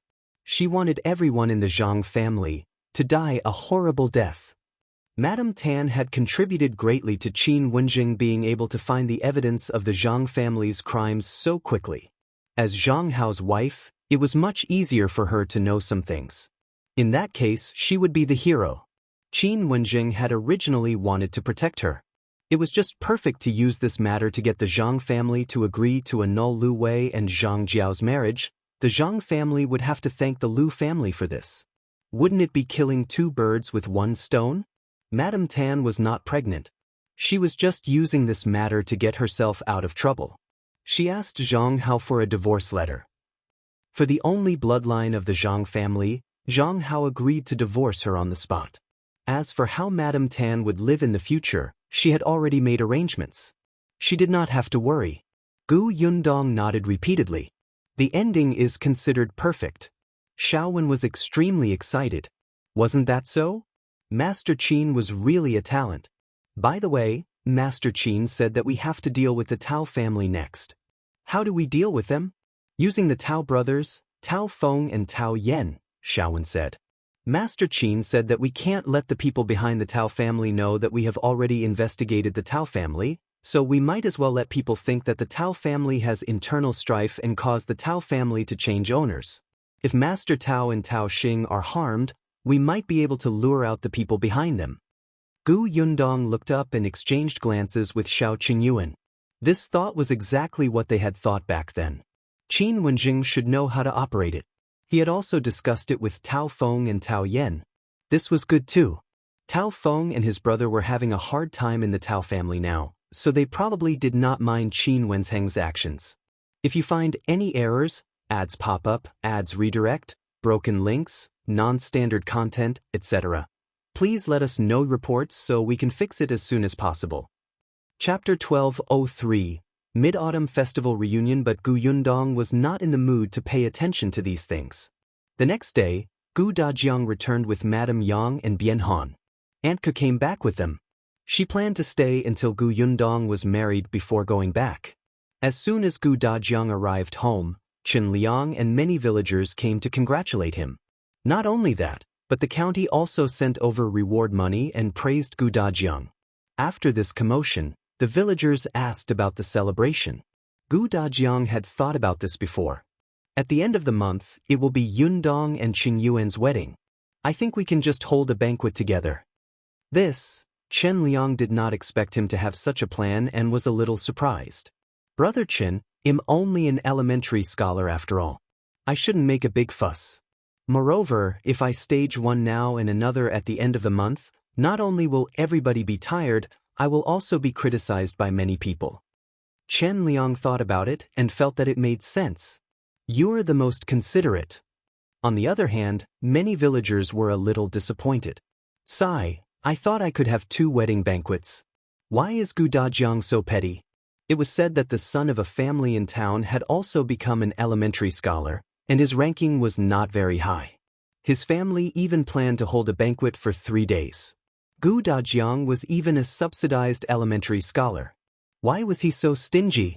Still keeping a low profile? He had already passed the elementary scholar examination. Shouldn't he publicize it everywhere? What was there to hide? If it were them, they would have played gongs and drums and wished they could tell everyone. However, everyone could only think about it in their hearts. After congratulating him, they left. Chen Liang shook his head when he saw this. These people only wanted to eat. After everyone left, Gu Dajiang heaved a sigh of relief and entered the central room. Just as he sat down, Kiki came in with a plate of food. What's this? Mooncakes, the little girl said proudly. Big sister and I made them together. They're delicious. I ate 3 today. Gu Dajiang frowned and looked at the large mooncake in his hand. He said, You ate 3 of them? Won't your stomach be bloated? What if you suffer from indigestion? Gu Yundong laughed uncontrollably at the side. Father, she cut a mooncake into 3 pieces and ate them as 3. Gu Dajiang was speechless. He was getting old and didn't understand what children were thinking these days. On the other hand, Madame Yang hugged the little girl in surprise and said, Kiki is so awesome and smart. Then he'll cut it into 3 pieces too. This way, it's equivalent to me eating 3. The little girl held her face with her chubby hands and looked shy. Mother, don't praise me like that. Although I know I'm very smart, you have to be more tactful next time. Oh, okay. Madame Yang immediately nodded. Kiki, everyone says you're so smart. Gu Yundong was about to die of laughter from these 2 people. Mother, is this your way of being tactful? Gu Dajiang shook his head helplessly and looked at the mooncake in his hand. I've never seen such a mooncake before. It looks quite delicious. He took a bite and his eyes lit up slightly. It was indeed not bad. The day after Gu Dajiang returned was the Mid-Autumn Festival. It was rare for the Gu family to be reunited like this. Now, it could be considered a true reunion. Therefore, this Mid-Autumn Festival was especially precious and meaningful to the Gu family. If you find any errors, ads pop up, ads redirect, broken links, non-standard content, etc., please let us know reports so we can fix it as soon as possible. Chapter 1204. Avoid meeting before marriage. Gu Yundong had long prepared mooncakes, pomelo, oranges, glutinous rice round cakes, melons, fruits, hairy beans, wine, and other offerings for the moon. When the moon came out at night, Xiaoxi Yuan moved the huge table to the courtyard. Everyone immediately got busy and placed the offerings on the table. The moon-worshipping ritual also had a process, but the countryside was not so particular. After a small ritual, everyone sat on mats under the moonlight and began to drink and chat. The wine was fruit wine. Gu Yundong even concocted a few drinks for the children to drink. It was rare for the entire family to calm down and chat together. Gu Dafeng was very happy.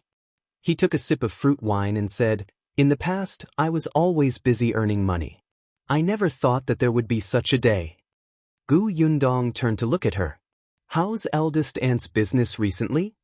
Speaking of this, Gu Dafeng was even happier. She suddenly clapped her hands and said, Everything's great. There are really many rich families who want slides. My husband took on a lot of work and even took in a disciple. Gu Yundong was surprised. Disciple? Bien Han waved his hand. What disciple? It's that little 6. Little 6? Gu Yundong thought for a long time and the corners of her mouth twitched. That local tyrant? Yes, he's probably afraid of you, so he takes good care of our family. The last time I went out, I walked for a long time and was a little uncomfortable. When he saw me, he immediately helped me home. Later he helped me a few times. He can't be considered my disciple. He just helped me. I paid him some money. One had to know that in this day and age, being someone's disciple meant working for nothing. Then will the local boss agree? Gu Dafeng shook her head. I heard from Little Six that he seems to have fallen out with their boss. Gu Yundong was speechless. All right, they would settle this matter themselves. However, the prosperity of her uncle's business was still worth celebrating. Presumably, not long after, their shop would be able to open. Everyone clinked glasses and talked about Gu Xiaoxi. He was quite busy now. Perhaps because he had a family and children, he worked very hard. Seeing that his brother and sister had a promising future, he was anxious too, but he really did not have the ability. Wasn't there an old saying that one should eat as much rice as one could? He felt that farming was not bad. At least for now, he wanted to serve his few acres of land well. Everyone present supported his idea. It was good to be down to earth. With such a calm heart, who would say that she was useless in the future? Gu Dajiang ate a mooncake and narrowed his eyes at the moonlight above his head. He was very satisfied. That night, the Gu family chatted until very late. When Xiao Qingyuan left, his gaze landed on Gu Yundong for a long time. After tonight, he would not be able to see her again from tomorrow onwards. Yes, eldest Aunt Gu and Aunt Ku said that they should avoid seeing each other before getting married. After the Mid-Autumn Festival, they began to prepare for the wedding banquet. Gu Yundong's wedding gifts were all prepared, and all the specifications were personally monitored by Aunt Ku. The day before the wedding, both the Xiao family and the Gu family's courtyard were filled with all kinds of things. Even the tables and chairs had been borrowed and placed in the corner. The entire Yongfu village could feel the commotion. When Qin Wenzheng arrived, he saw the busy Gu family and the villagers who had come to help. Gu Yundong did not expect Qin Wenzheng to come at this time. What she also did not expect was that he had brought someone with him.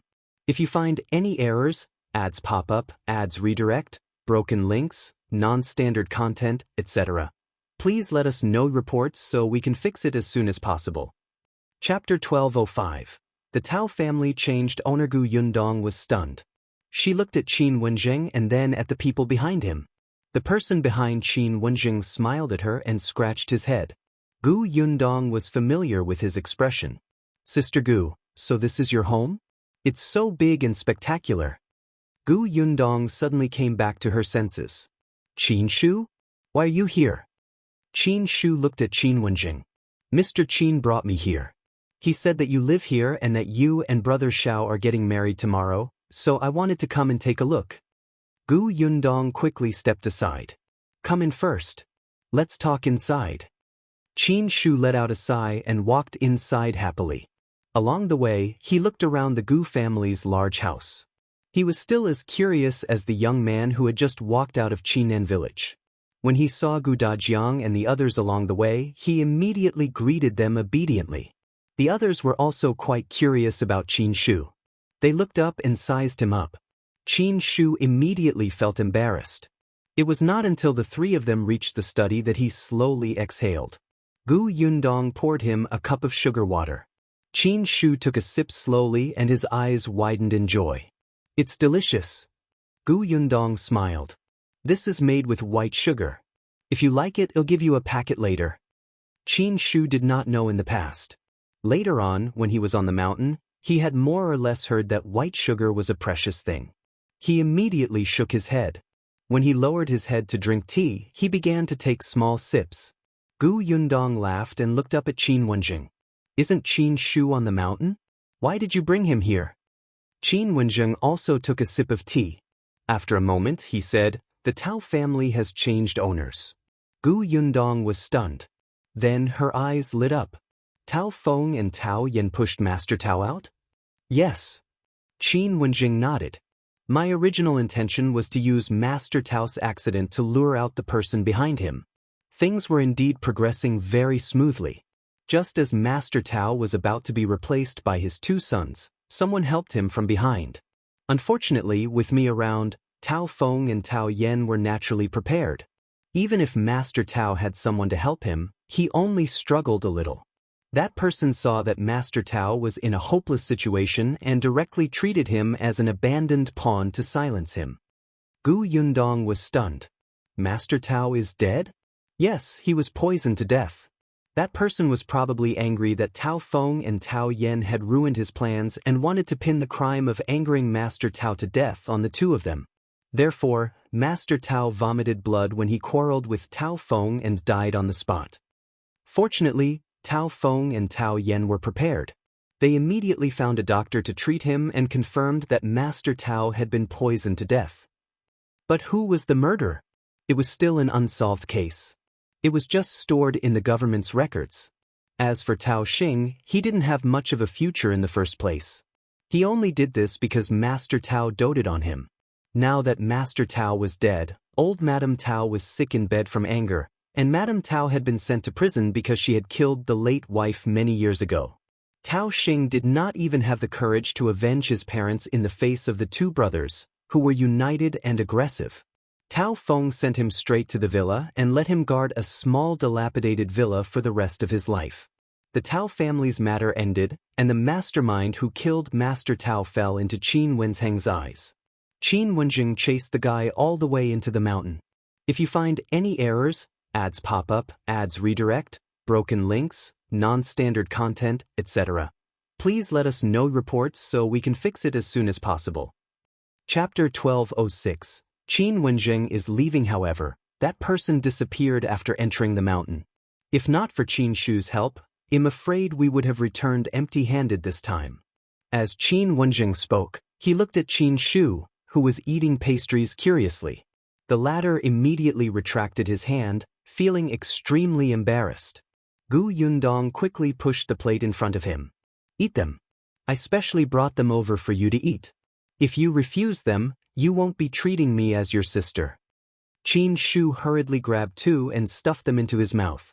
Qin Wenzheng laughed and continued, Qin Shu is familiar with the mountains. He also saw that person enter the mountains with his own eyes. There's a stronghold in the mountains. Qin Shu brought our people secretly into the stronghold and found a secret passage. Through that secret passage, we found a mine. Gu Yundong's eyes widened. A mine? It's not a very big mine, Qin Wenzheng said. But that's an iron mine. Those people captured many people to mine for them. The iron ores from the mine are used to forge weapons. The village Qin Shu is in is only the outermost area. The food in the mine was transported through that village. If not for that secret passage, we wouldn't have been able to find that small mine. This was also the reason why Qin Wenzheng didn't take action when he learned about this stronghold from Gu Yundong. Even if they had taken down this small village back then, it would have been useless. There were only about 10 families in the village, and at most, they would have been accused of being bandits. However, in this way, they would never be able to find that small mine. At this point, Qin Wenzheng couldn't help but heave a sigh of relief. I told you before that I was in Fengkai County to investigate something. Actually, it was for this mine. Back then, someone risked his life to escape from the small mine. Coincidentally, I met him. Unfortunately, that person died before he could say the exact location. He reported this matter to the current emperor, who was still the crown prince at that time. The emperor asked him to find out the location of the mine, so he stayed in Fengkai County as a teacher. Gu Yundong was enlightened. So that was the case. No wonder Qin Wenzheng had asked Xiao Qingyuan a few times about the Nine Tigers Mountain. No wonder Dai Wenhua had asked Xiao Qingyuan to bring them deep into the Nine Tigers Mountain in the name of hunting. Unfortunately, the Nine Tigers Mountain was too big, and there were many dangerous beasts inside. It was too difficult to find such a hidden mine. Fortunately, there was a huge breakthrough. However, Qin Wenzheng still sighed. Unfortunately, we've found the mine, but we didn't find the person behind it. We only know that that person is in the capital. Gu Yundong suddenly realized something. Her eyes flickered and she asked in a low voice, You are going back to the capital? Yes. As expected, Gu Yundong felt a little reluctant. Although they usually argued and despised each other, they were already friends. They had worked together more than once or twice. She had helped Qin Wenzheng a few times, And Qin Wenjing similarly did not treat her as an outsider and protected her the entire time. But don't worry. Even if I leave, no one will dare to touch your workshops now.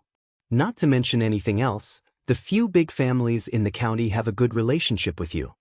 Wasn't that so? There was no need to mention the Lu family. The Pring family also took good care of Gu Yundong.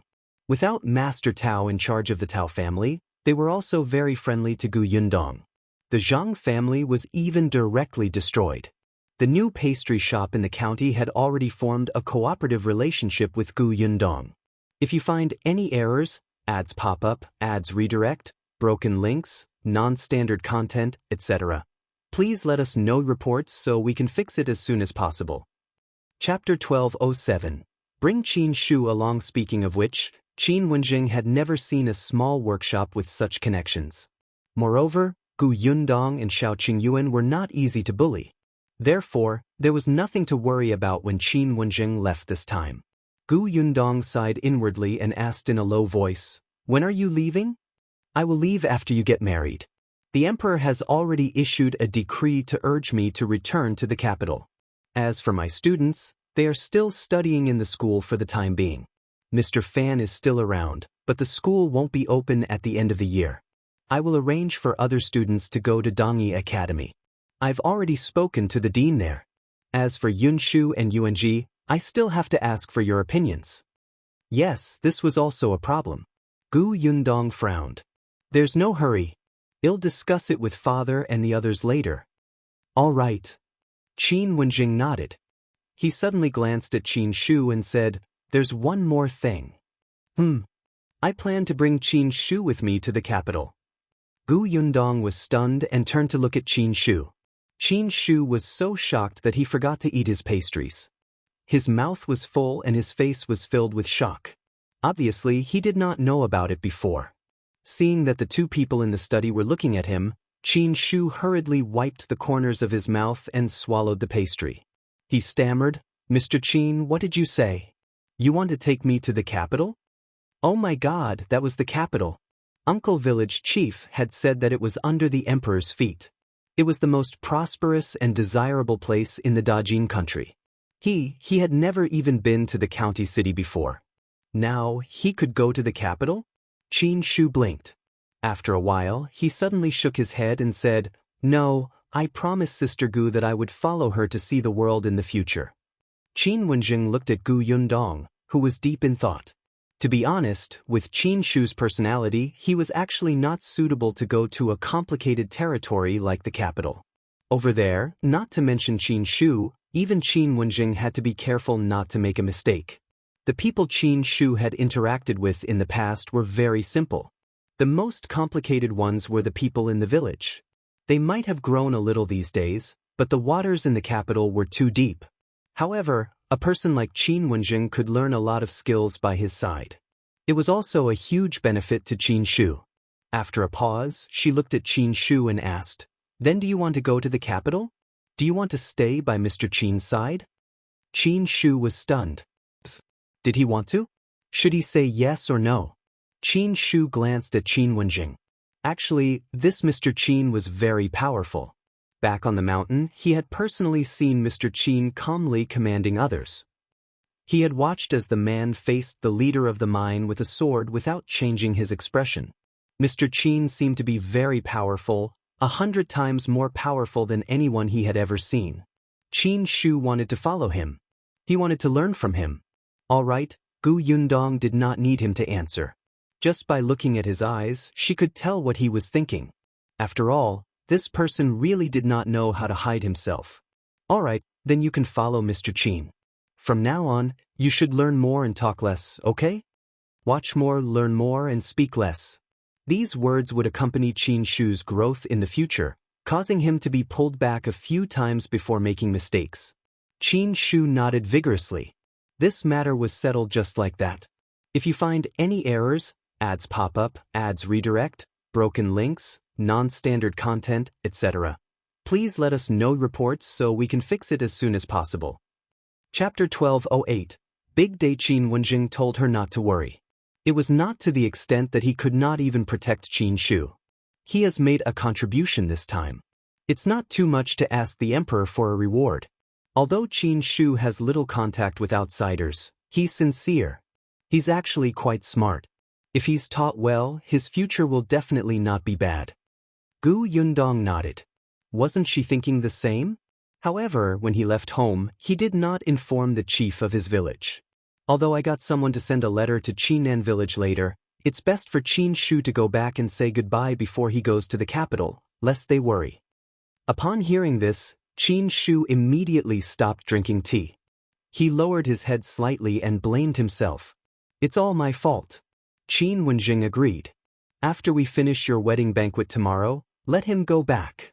After the matter was settled, Gu Yundong still had things to do. As she spoke, the people outside had already called her several times. Gu Yundong opened the door of the study and got someone to arrange for Qin Shu to stay in the Gu residence for the day.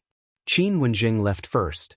Qin Shu was very happy to be able to stay in Yongfu village for a night. Seeing that the Gu family was busy, he immediately helped. In just one afternoon, he had actually found out a lot of things. Gu Yundong finally understood why Qin Wenzheng had brought Qin Shu along. This person was simply good at gathering information. But Gu Yundong did not have the time to pay attention to Qin Shu. The night before the wedding, Aunt Ku had chased her to bed early to sleep. The next morning, far before dawn, Aunt Ku dug her out again. She sat on the stool in a daze and let someone put makeup on her. Gu Yundong was completely awakened by the makeup artist's action of twisting her face. The pain was not just a little, it was simply unbearable.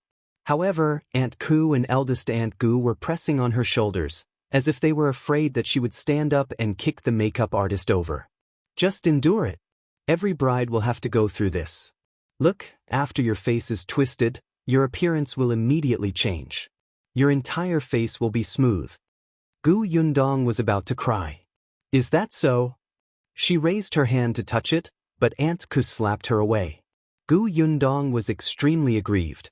Her face was full of collagen, and her skin was as smooth as a peeled egg. Why did she need to have her face twisted like this? It was strange. Back then, when little Aunt got married, she was also watching from the side. But she didn't see Auntie in pain. Why was it so painful when it came to her? Fortunately, there was Madame Yang who doted on her. As she blew on her, she whispered, "Dongdong, I wanted to save you, but there were too many of them. I couldn't beat them. They didn't even allow me to call your father. They're too evil." As she spoke, she got angry and glared at eldest Aunt Gu a few times. Gu Yundong laughed because of her. Ignoring the pain, she held Madame Yang's hand and said, "It's fine. Mother will blow on it for me. It doesn't hurt." Madame Yang laughed. As Gu Yundong watched, all her emotions turned into reluctance. At this moment, she had a feeling that she was really going to get married today. Looking at Madame Yang, who was still in a daze, Gu Yundong seemed to have returned to the time when she was escaping from the famine. Madame Yang carried her and walked forward step by step with difficulty. It seemed to be yesterday. "Dong Dong, what's wrong? Does it hurt?" Madame Yang suddenly hit the makeup artist's hand in a panic. "Don't do it anymore. My Dong Dong is hurting. She hurts too much." If you find any errors, ads pop up, ads redirect, broken links, non-standard content, etc., please let us know reports so we can fix it as soon as possible. Chapter 1209. Makeup Gifts. Everyone in the room was shocked by Madame Yang. Eldest Aunt Gu was about to come forward when Gu Yundong hurriedly raised her hand to stop her. She hugged Madame Yang and patted her back gently. She said in a low voice, "Mother, it doesn't hurt. I'm fine. I'm not afraid." Madame Yang slowly calmed down, but she was still worried. She raised her hand and touched her face. The makeup artist was extremely anxious. Afraid that Madame Yang would roughen the bride's face again, she wanted to go forward and persuade her. Eldest Aunt Gu waved her hand. She could only sigh and step back. Gu Yundong comforted Madame Yang before holding her hand. She let her sit beside her and asked the makeup artist to put on her makeup again. Perhaps because their palms were connected, Madame Yang's heart also calmed down. She tilted her head and looked at her, saying, "Our Dong Dong is really good looking. She's better looking than anyone else." It's because mother is good-looking that she gave birth to such a beautiful daughter like me. Madame Yang smiled until her eyes narrowed. She turned to look at eldest Aunt Gu and said smugly, Dong Dong said that I'm good-looking. Eldest Aunt Gu did not know whether to laugh or cry. Yes. Of course you look good. As she spoke, her heart ached when she looked at Madame Yang. She was originally a good sister-in-law, but because of those bastards from the Gu family, she became like this. Now that Yundong was married, as the biological mother, she was still muddle-headed and did not realize anything. In fact, she couldn't even send her daughter off to get married soberly. She couldn't talk to Yundong on the night before she got married like other mothers and tell her what to pay attention to when she got married, let alone prepare a dowry for her daughter personally. In the future, when her illness was cured, this matter would probably become her greatest regret. Eldest Aunt Gu thought about it and could not bear to stay any longer, so she left the room. However, after a while, she came in again with a smile on her face. Guests are here. Old Master Liu's family is here. It was still early. Old Master Liu had a good relationship with Gu Yundong and came quite quickly. Gu Yundong looked up and saw Lu Yen enter happily. As soon as she entered, her eyes lit up. Yundong is so beautiful today that I can't move my eyes. Sister Lu, you're exaggerating. Gu Yundong let her sit. However, Lu Yen called for a maid behind her and handed over a box. I'm not exaggerating. Everyone's eyes are bright. Here, this is a makeup gift for you. Keep it well. Gu Yundong was stunned. She opened the box and saw a whole set of makeups inside. Before she could say anything, the others in the room widened their eyes. At this moment, in addition to eldest Aunt Gu and the others, there were also a few wives from the village. There were Dong Xiulan and Madame Zhou, who were familiar with Gu Yundong, and there were also people who had come purely to see the bride and had yet to leave. Gu Yundong's room was huge. Even if these people entered, it would not be crowded. At this moment, when they saw the box of makeups, the few of them whispered and exclaimed, "The Liu family is really generous. A full set of makeups should cost at least 20 taels, right? 20 taels? I think it's at least 50 taels.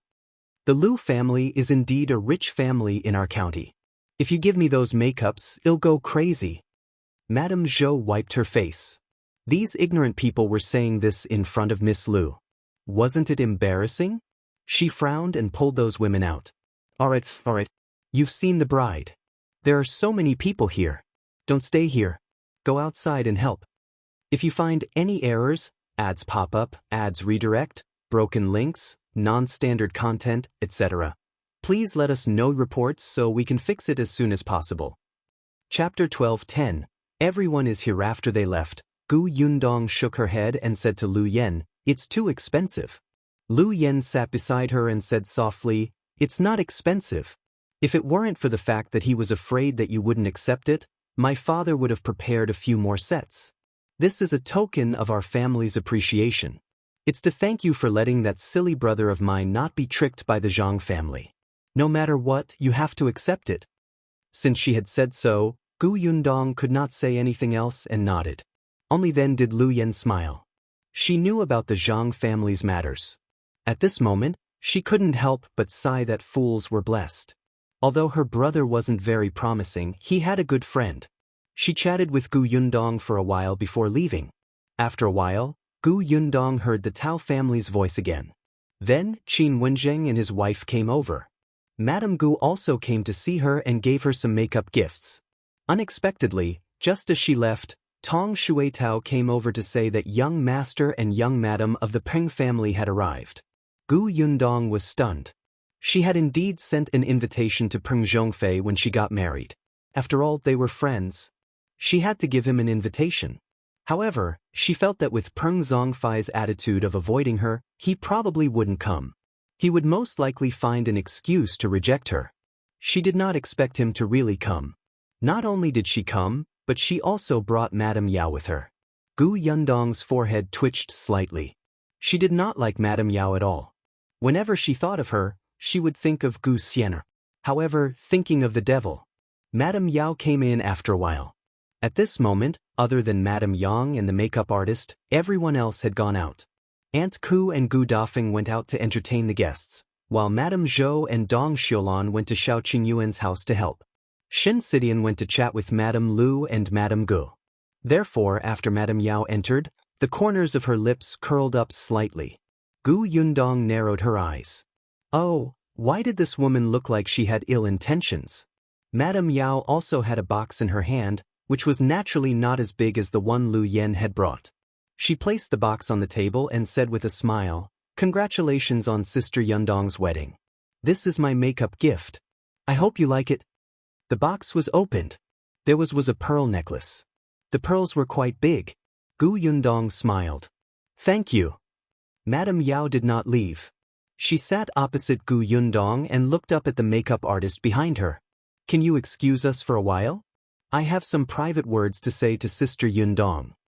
The makeup artist was stunned. She had been invited over by the Gu family from the county city, so she naturally knew about Madame Yao.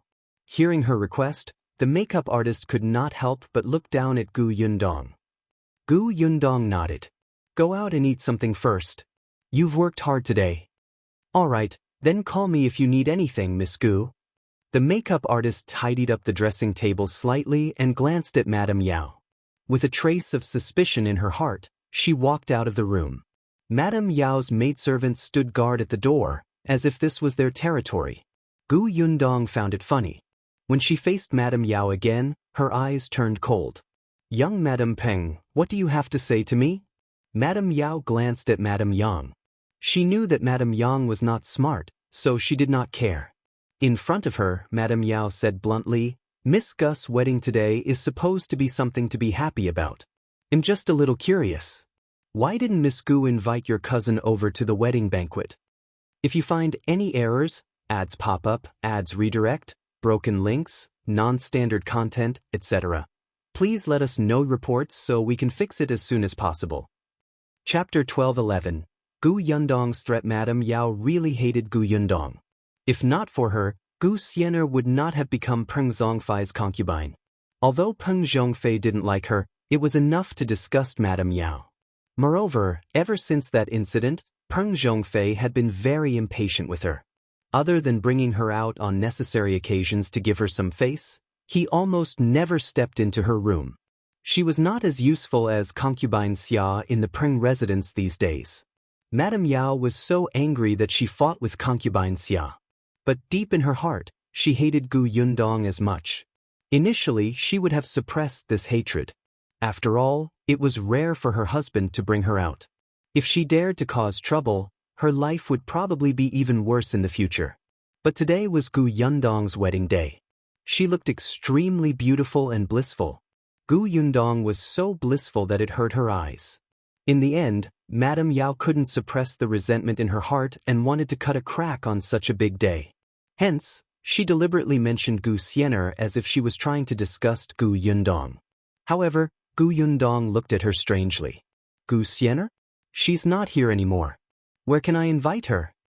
Madame Yao smiled and said, "So you still know that she's gone? Back then, you were the one who personally sent her to my husband as a concubine. Her life was very difficult. As her sister, you never thought of visiting her when you were living well. Even when she left, you didn't send her off." Gu Yundong raised his eyebrows. "What are you trying to say? If you don't hurry up, someone will come in later."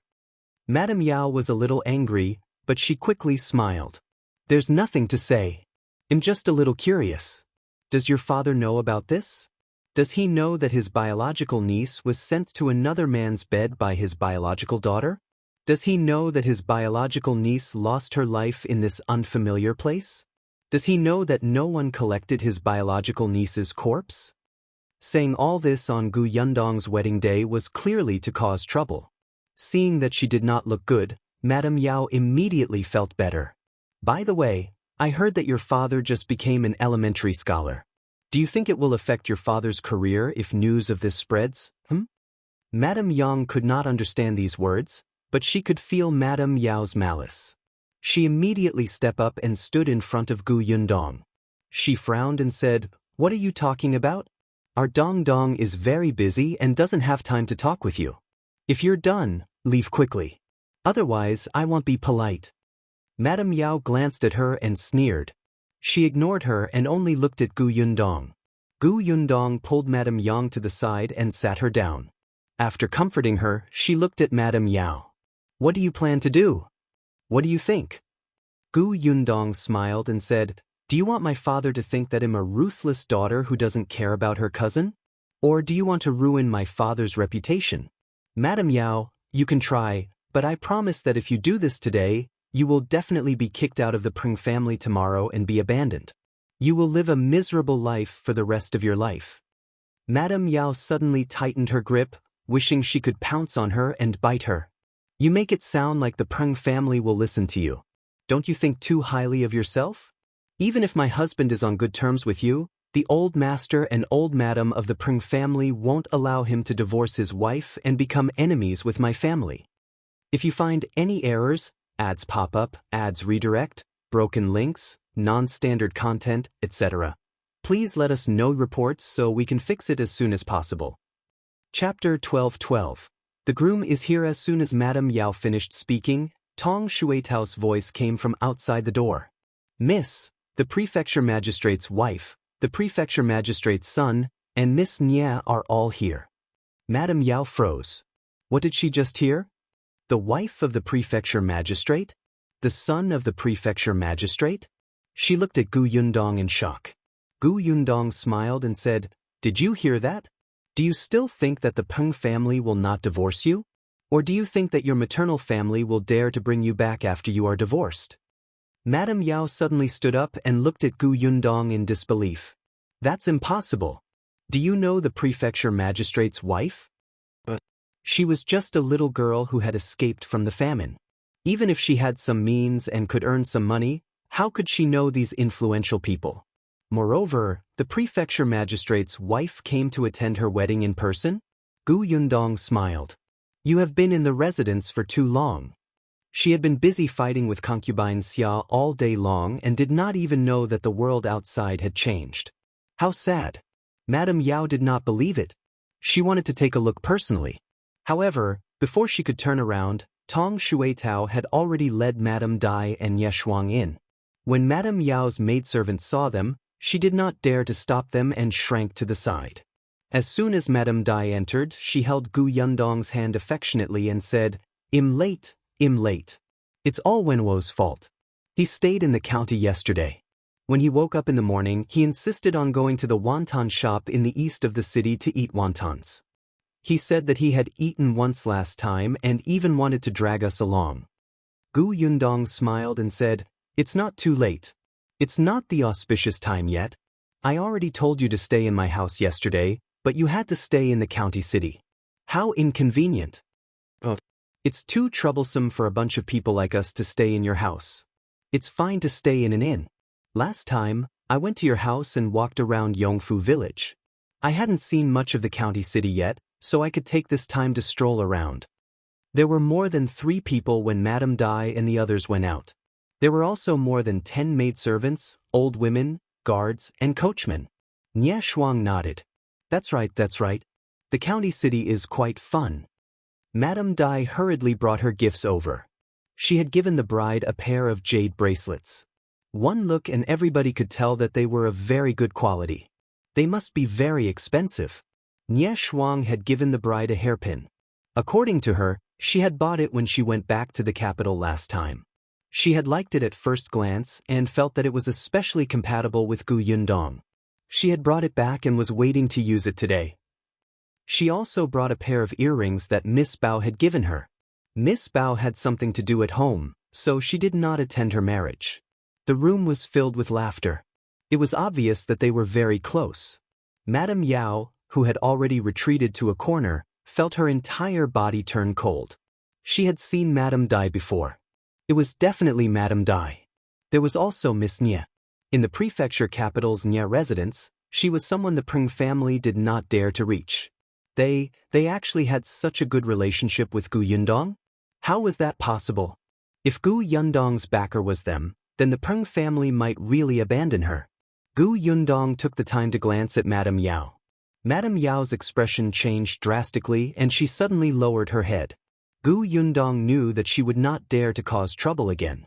Madame Dai was a meticulous person. She also looked at Madame Yao, but she did not say anything. Instead, she spoke patiently to Madame Yang. At this moment, there was the commotion of the groom coming to pick up the bride. The groom is here. If you find any errors, ads pop up, ads redirect, broken links, non-standard content, etc., please let us know reports so we can fix it as soon as possible. Chapter 12:13. Blocking the door with a splash, many people rushed in. Eldest Aunt Gu asked Gu Yundong to quickly cover her head. She sat by the bed and waited quietly. Madame Dai, Nye Shuang, and the others also walked out of the room. Madame Yao also took advantage of the chaos to go out. She didn't dare to have any other thoughts. She went out to look for Peng Zhongfei, but she didn't expect to hear that Peng Zhongfei had gone to the Xiao family. She immediately felt choked in her heart and almost spat out a mouthful of blood. She wanted to leave the Gu family, but the door was already closed. There was a group of people blocking the door. There were 3 small stools with 3 people sitting on them. Yunshu, Yunke, and Yuanji sat facing the door like vanguards. Behind them stood the Zheng siblings, Niu Dan and Lu Dan, as well as Lu Yi, Qin Anning, Lu Hongqiao, and the other children. The people who came to watch the show were stunned. They did not expect that the people blocking the door were all children. This made Gu Xiaoxi, Qin Shu, Nye Shuang, Shinsidian, and the others, who had originally planned to stop them, retreat to the back. The corners of their mouths twitched as they looked at this group of children. The onlookers laughed out loud. The entire courtyard was bustling with activity. Madame Dai watched from afar and could not help but say to Aunt Ku, "Can the children block it?" With those children around, the people outside won't dare to push the door open. Madame Dai raised her eyebrows. That was true. As she was thinking, a loud shout came from outside the door. "The groom is here to pick up the bride. Open the door." Upon hearing this energetic voice, everybody knew that it was Lu Wei. Yunshu, who was sitting in the middle of the stools, stood up from the small stool. With his hands on his hips, he shouted outside the door, "If you want to marry my sister, you have to pass my tests first." "Yes, yes, yes, pass the tests first." The children's tender voices followed. Lu Wei, who was outside the door, left. He moved closer to the nervous Xiao Qingyin and said, "Don't worry. I've already asked Lu Yi to inquire about the tests from Yunshu. It's just poetry and poking and such. You have Brother Dai and me by your side. We can help you through." With that, he shouted at the door, "All right, then set the questions. All right, listen up." Yunshu patted his new clothes and coughed lightly. He raised his chin slightly and made a very handsome posture for himself before saying, "May I ask why a shop assistant's son has never called him father?" Everyone was speechless. Xiao Qingyuan slowly turned his head and looked at Lu Wei, who was eager to answer but turned stiff because of the unexpected question. "Poetry and poking?" Lu Wei slowly closed his chin and laughed dryly. "I was deceived by that brat Lu, that spy. He he he he." Dai Wenhua couldn't help but roll his eyes and say, "Think of the answer first." Lu Wei nodded. Yes, yes, yes. Think about the answer first." Then he shouted at Xiao Wen, Xiao Wu, Xiao Shuang, Xiao Quan, the 2 Tao brothers, Peng Zhongfei, and a large group of villagers who had come to watch the show. Everyone helped think about it. Not only them, but even the people behind the door were lowering their heads to think of the answer. What was going on? Why didn't his son call him father? "I got it." Lu Wei shouted from outside the door. "Because the shop assistant doesn't treat his son well. His son hates him and refuses to call him father. If you find any errors, ads pop up, ads redirect, broken links, non-standard content, etc., please let us know reports so we can fix it as soon as possible." Chapter 12:14. Brainstorm, no, no. Yunshu shook his head. Next. Dai Wenhua frowned and guessed, could it be because this child was adopted by the shop assistant? He hasn't had the time to change his words? That's not right either. Peng Zhongfei immediately shouted, "I know. It must be because this shop assistant was cheated on by his wife. This son belongs to old Wang next door." Everyone was speechless. Xiao Qingyuan, Lu Wei, Dai Wenhua, and the others silently turned to look at Peng Zhongfei. They had the urge to beat him up. Lu Wei even reached out and pointed at him. Are you stupid? How could a child like him come up with such a question? Peng Zhongfei was unconvinced. Do you dare to say that you didn't have such thoughts just now? Anyway, this was the first answer that came to his mind after he heard the question. Lu Wei and the others fell silent. To be honest, they also felt that this was the standard answer. However, Yun Shu snorted again. That's not right. None of them were right? Everyone could only lower their heads and start thinking hard. Xiao Qingyuan's fingers moved slightly, and he suddenly smiled. Lu Wei's eyes were sharp. He immediately asked, Did you think of it? Yes. Xiao Qingyuan nodded and took a step forward. He didn't have a loud voice like Lu Wei, but when he spoke, his voice was powerful. Because the shop assistant is a female. Her son naturally can't call her father. Everyone was stunned for a moment before clapping. That's right, why didn't they think of it? Wasn't there a few female workers in Gu Yundong's milk tea shop? Even Madame Dai and Ye Shuang had enlightened expressions. To think that they were the owners of the milk tea shop. They did not think of such a simple answer. Yun Shu was slightly satisfied. Yes, you got the first question right. The people outside the gate instantly became excited. Very good, very good. The first battle had been won, and everything would definitely be smooth sailing in the future. Everyone was full of confidence as they waited for the second question. The second question was set by Yuanji. May I ask, Denyo looks ordinary and there's nothing special about him, but he wouldn't blink for hours. How does he do it? Everyone was speechless. Where did you guys find these strange questions? How are you going to answer them? Lu Wei racked his brains for a moment and said, I understand. Denyo has an eye disease. That's not right. Dai Wenhua said, Denyo is holding his eyelids with small wooden sticks. That's not right either. Peng Zhongfei said, Denyo died with his eyes open. Everyone was speechless. What did you say? Do you dare to say it again? Lu Wei turned around and dragged Peng Zhongfei away. This is a wedding and you're talking about cheating and dying. You probably have a grudge against bride and bridegroom, right? Peng Zhongfei felt wronged. All of you are sanctimonious. Could it be that you don't think so? I don't believe it. After Lu Wei dealt with Peng Zhongfei, he returned very quickly. He looked at Xiao Qingyuan and asked, Have you thought of it? Lu Wei felt that Gu Yundong must have come up with these strange questions. She was the only one who seemed abnormal. And Xiao Qingyuan had been with Gu Yundong for so long. Surely he could understand her? As expected, Xiao Qingyuan narrowed his eyes and relaxed. Because Denyo has his eyes closed. Xiao Qingyuan referred to the previous question and felt that it couldn't be deduced with common sense. He quickly thought of it. As expected, Yuanzi's voice came from inside. Yes, you're right. The people outside the door instantly cheered. That's great. There was only one question left. If you find any errors, ads pop up, ads redirect, broken links, non-standard content, etc., please let us know reports so we can fix it as soon as possible. Chapter 12:15. Something's not right. The last one was naturally from Kiki. The little girl stood up from the stool and put her hands behind her back like a little adult. She said in a childish voice, May I ask why wooden fish can't be eaten? Huh. What kind of question was that? Dai Wenhua frowned. Isn't wooden fish inedible to begin with? Lu Wei waved his hand. Don't be hasty. Their questions are all strange. There must be other meanings. Let's find the answer word by word. The others nodded and began to think hard. Yun Shu and Yuanji, who were behind the door, were also stunned for a moment. They looked at each other. Yun Shu said softly, Why did Kiki tell them the answer? I think she got the question wrong. She should be asking them what fish they can't eat. The two of them, what should they do now? They looked at Kiki. She looked very confident and happy. After a while, she even skipped over to Yun Shu. Second brother, I'm so happy. I can be a female teacher for once. Wasn't the question I asked just now especially good?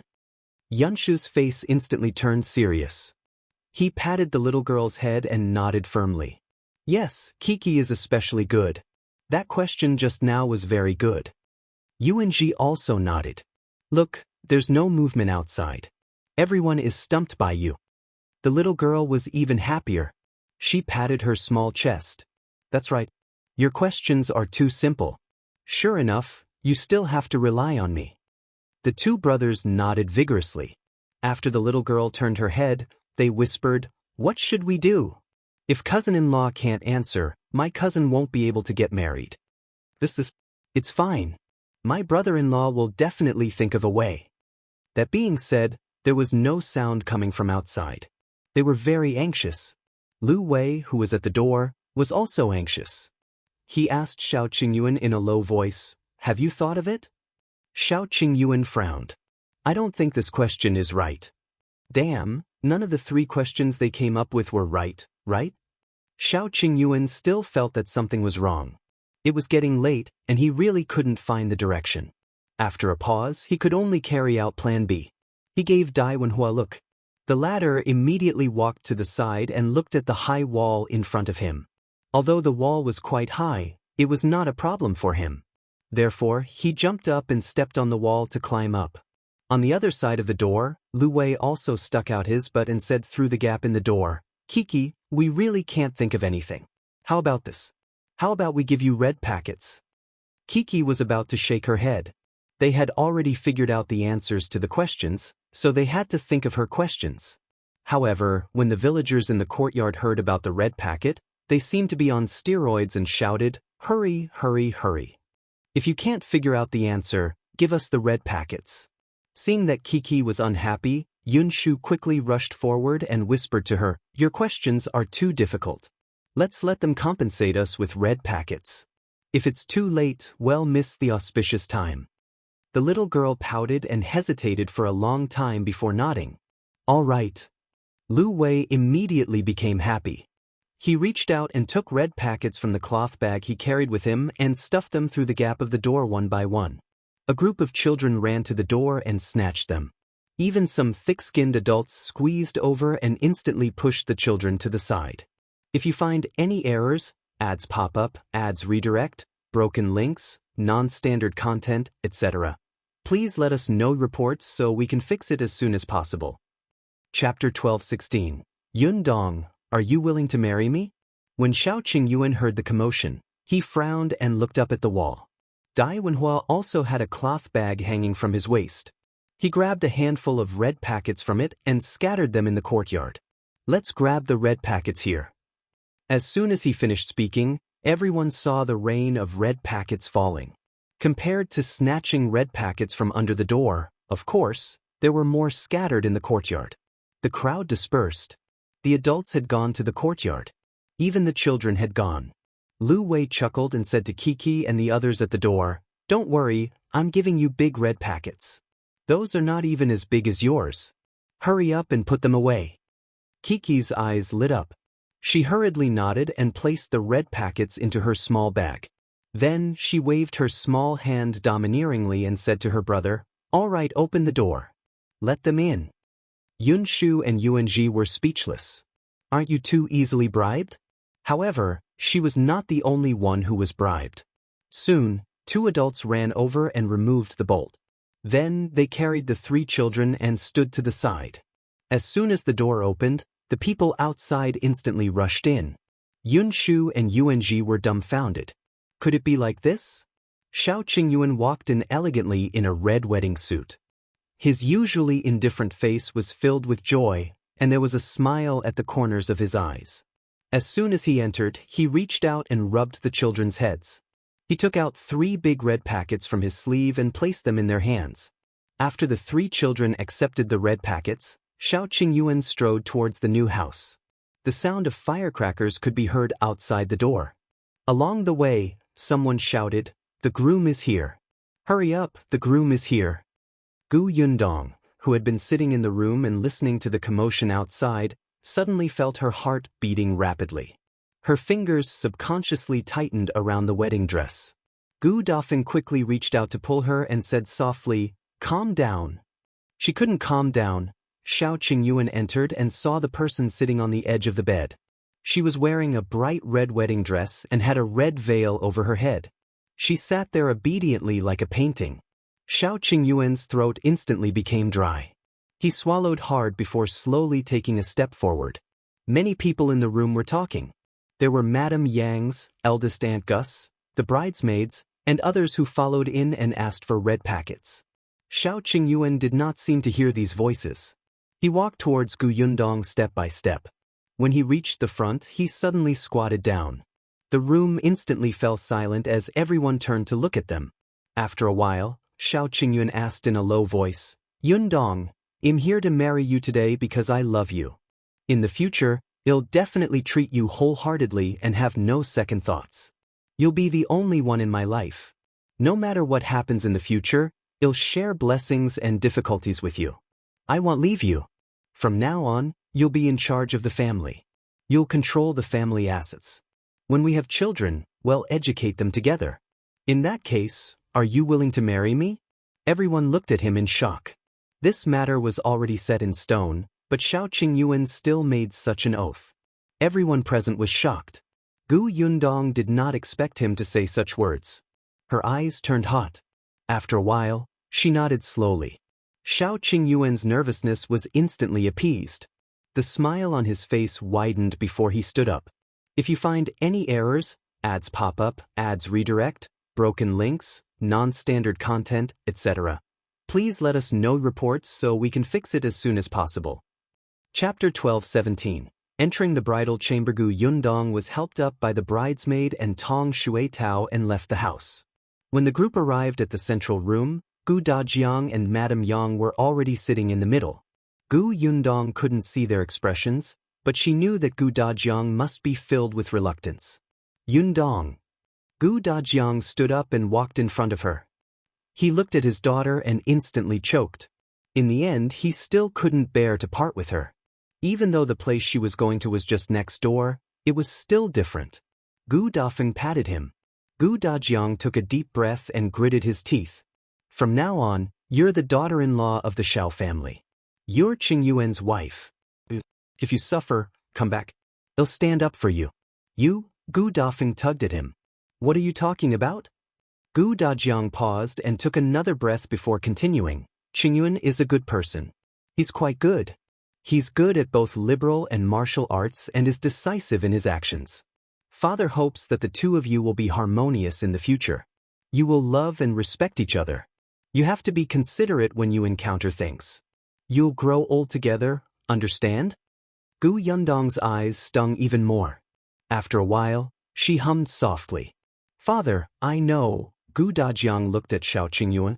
"I'll give my daughter to you. Father, don't worry. I'll take good care of Yundong and not let her suffer. I'll dote on her and love her." Gu Dajiang exhaled and looked at Madame Yang. Madame Yang held Gu Yundong's hand tightly, as if she finally realized that Yundong was getting married. Tears streamed down her face. "Dong Dong, don't go." Gu Dajiang held back his reluctance and helped Madame Yang back slightly. Then he waved his hand. "All right, don't miss the auspicious time." The bridesmaid hurriedly led Gu Yundong out and urged the bridal sedan chair to get ready. Gu Yundong walked a few steps and turned around. Hearing Madame Yang's cries, she could not move her feet. The bridesmaid began to urge her a second time and finally helped her out of the central room. Gu Dajiang and Madame Yang chased after them for a few steps. The firecrackers outside were even louder, and the guests' voices were lively. Seeing Gu Yundong get into the bridal sedan, Gu Dajiang finally couldn't help but turn around and return to his room. Madame Yang was stunned and hurriedly followed. The moment she pushed open the door, she saw Gu Dajiang wiping his eyes with a handkerchief. His eyes were red. Seeing Madame Yang enter, he forced a smile and said, "I'm fine. The wind was a little strong just now and there was sand in my eyes." Madame Yang didn't know if she believed him or not. She took the handkerchief from his hand and wiped it for him. Gu Yundong sat in the sedan chair with her head slightly lowered, but her mind kept replaying her parents' sobbing voices. Like Gu Xiaoxi's wedding, the sedan chair walked around the village and finally stopped in front of the Xiao family's house. The bridesmaid helped the bride out of the sedan chair, stepped over the brazier, and walked on the red felt. Finally, she stood on the right side of the wedding hall. Xiao Qingyuan stood on the left, holding the red silk in his hand. He and Gu Yundong held it on both sides.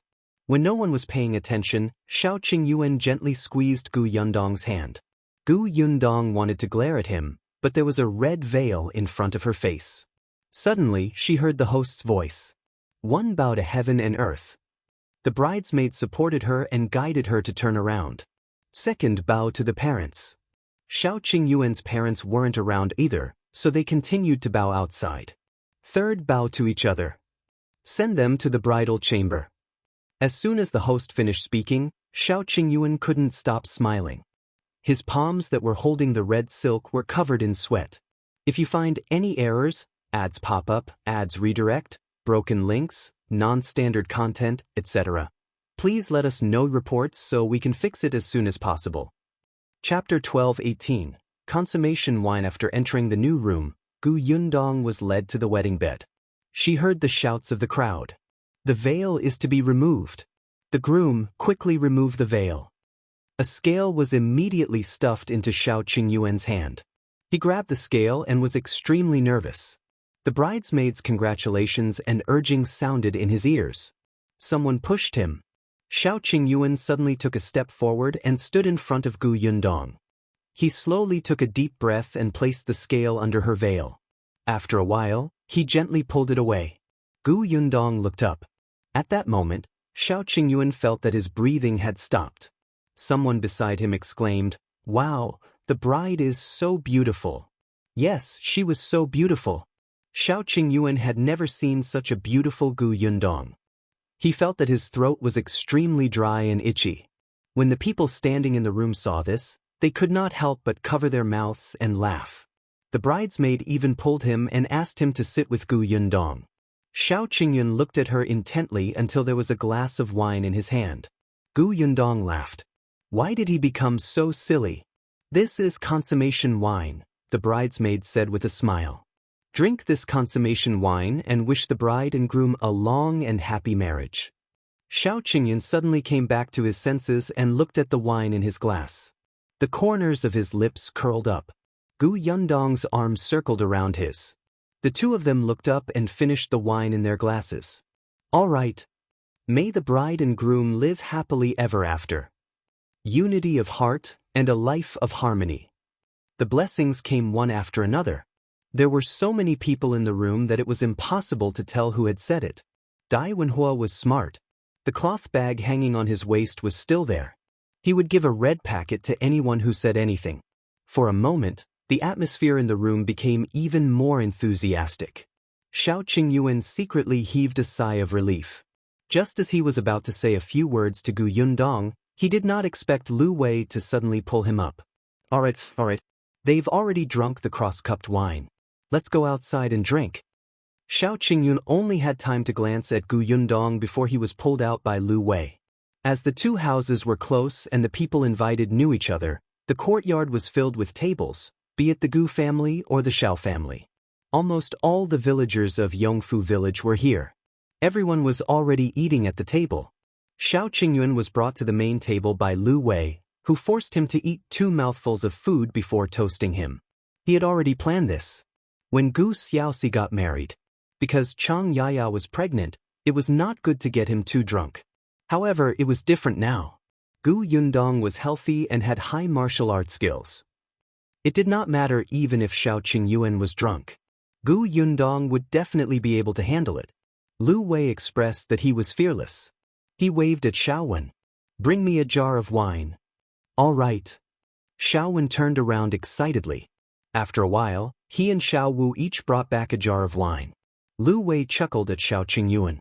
Come, fill your young master's cup. Xiaowen took a bowl and filled it up. Lu Wei stood in front of Xiao Qingyuan, who looked at him coldly. Lu Wei was not afraid. Today is your big day. It's fine if you didn't give me face in the past, but if you don't drink today, it's equivalent to not giving your wife face. Isn't that right, everyone? With someone taking the lead, the others cheered on the spot. That's right.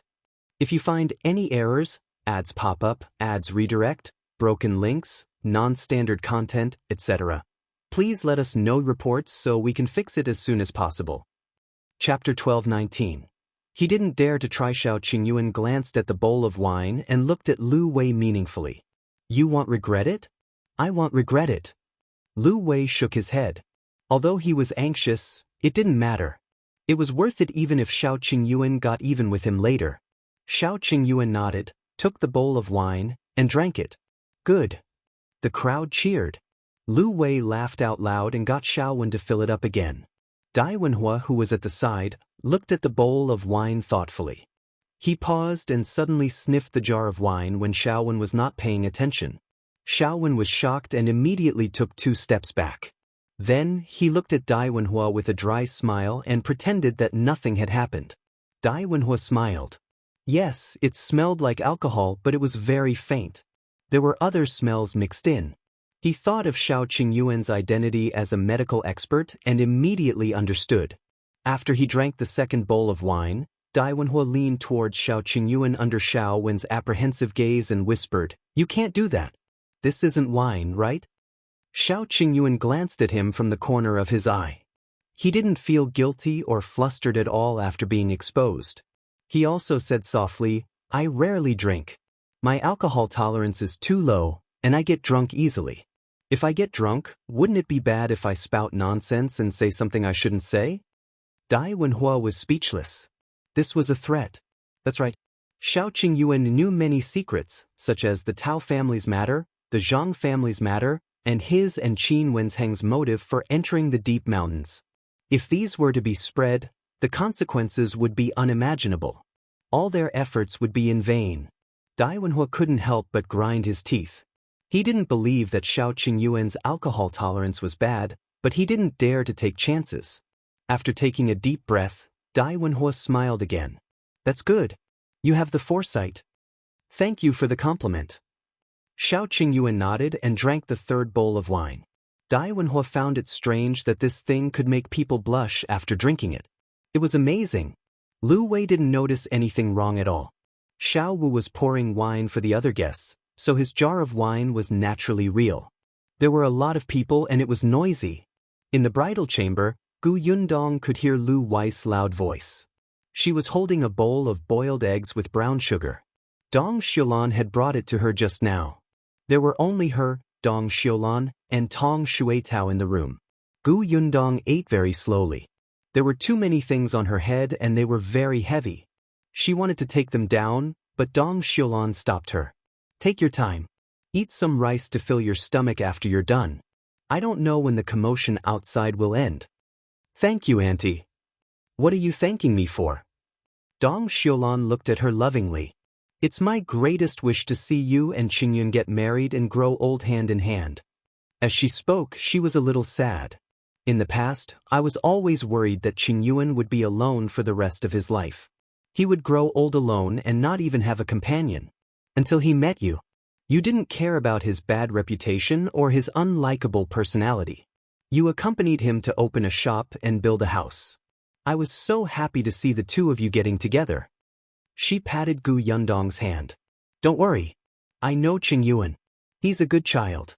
You stayed by his side when he had nothing. No matter how promising he is in the future, he will dote on you and love you. He won't let you down. If you find any errors, ads pop up, ads redirect, broken links, non-standard content, etc., please let us know reports so we can fix it as soon as possible." Chapter 12:20. Feed me. Gu Yundong finished the last of her sugar water and smiled. "I know, Annie. It's precisely because he's very, very good that I agreed to marry him." Yes, Xiao Qingyuan was very, very good. He had given her everything. He could put his life in her hands. It was actually not easy to meet such a person in this life. After the brown sugar egg was finished and the meal was over, Dong Xiulan tidied everything up and asked Tong Shuitao to help Gu Yundong sit on the bed again. She carried the bowl and chopsticks out. As soon as she went out, she saw that there was still a commotion over there. After Xiao Qingyuan walked around toasting, he looked a little delirious. Lu Wei went to help him up, and Xiao Qingyuan almost pressed him to the ground. The group of people hurriedly helped him up. Seeing this, Dong Xiulan hurriedly squeezed over. All right. Don't you see how drunk he is? Enough. Today is a big day. Are you really not going to let him consummate his wedding?" That was what Lu Wei thought. Just as he was about to retort, he suddenly heard Xiao Quan say softly from behind, "Young Master Lu, the medical book says that if people drink too much, they will be poisoned." Lu Wei was shocked. "Are you serious?" "Yes." Xiao Quan nodded seriously and sincerely. "If our young master is poisoned, then..." Gu Yundong's furious face flashed across Lu Wei's mind. He shuddered violently and hurriedly said, "Yes, yes, yes. After all, it's your wedding night. We're good brothers. We can't let him have a bad time, right?" After that, Lu Wei and Dai Wenhua helped Xiao Qingyuan back to his chamber. Gu Yundong looked at the drunk Xiao Qingyuan in surprise. Before she looked at him, Lu Wei quickly said, "He drank a little too much. Take care of him. Well, leave first. We won't disturb you." With that, he quickly left with Dai Wenhua. Dai Wenhua looked at him in amusement. "Why do I feel that you're more afraid of Gu Yundong?" Lu Wei looked like he was ignorant. "If I offended Xiao Qingyuan, at most, he would beat me up. If I offend Gu Yundong, she will plot against me." Dai Wenhua was enlightened. "So you dare to force Xiao Qingyuan to drink, but you don't dare to disturb Gu Yundong's bridal chamber?" It was good that everyone knew this in their hearts. There was no need to say it out loud, right? Lu Wei looked back and ran away quickly. In the chamber, Gu Yundong had just supported Xiao Qingyuan when she saw him slowly sit up straight and hold her hand. Gu Yundong was stunned. She pursed her lips and smiled. "I was wondering how you got drunk by Lu Wei. So you were lying to him. He wanted to ruin my wedding night. How can I let him have his way?" Xiao Qingyuan lowered his head, grabbed her hand and kissed it. He asked in a low voice, "Have you eaten?" "Yes, Auntie Dong just sent some food over. As for you, you didn't eat much, right?" "I had no choice but to drink," Xiao Qingyuan said as he took off the hair accessory on her head and placed it on the table. Gu Yundong finally felt much more relaxed. She rubbed her neck slightly and handed the pastries on the table to Xiao Qingyuan. "Eat some first." "Feed me."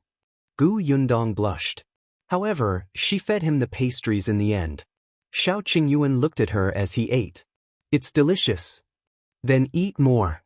Gu Yundong felt uncomfortable under his gaze. She got up and went to get another pastry plate.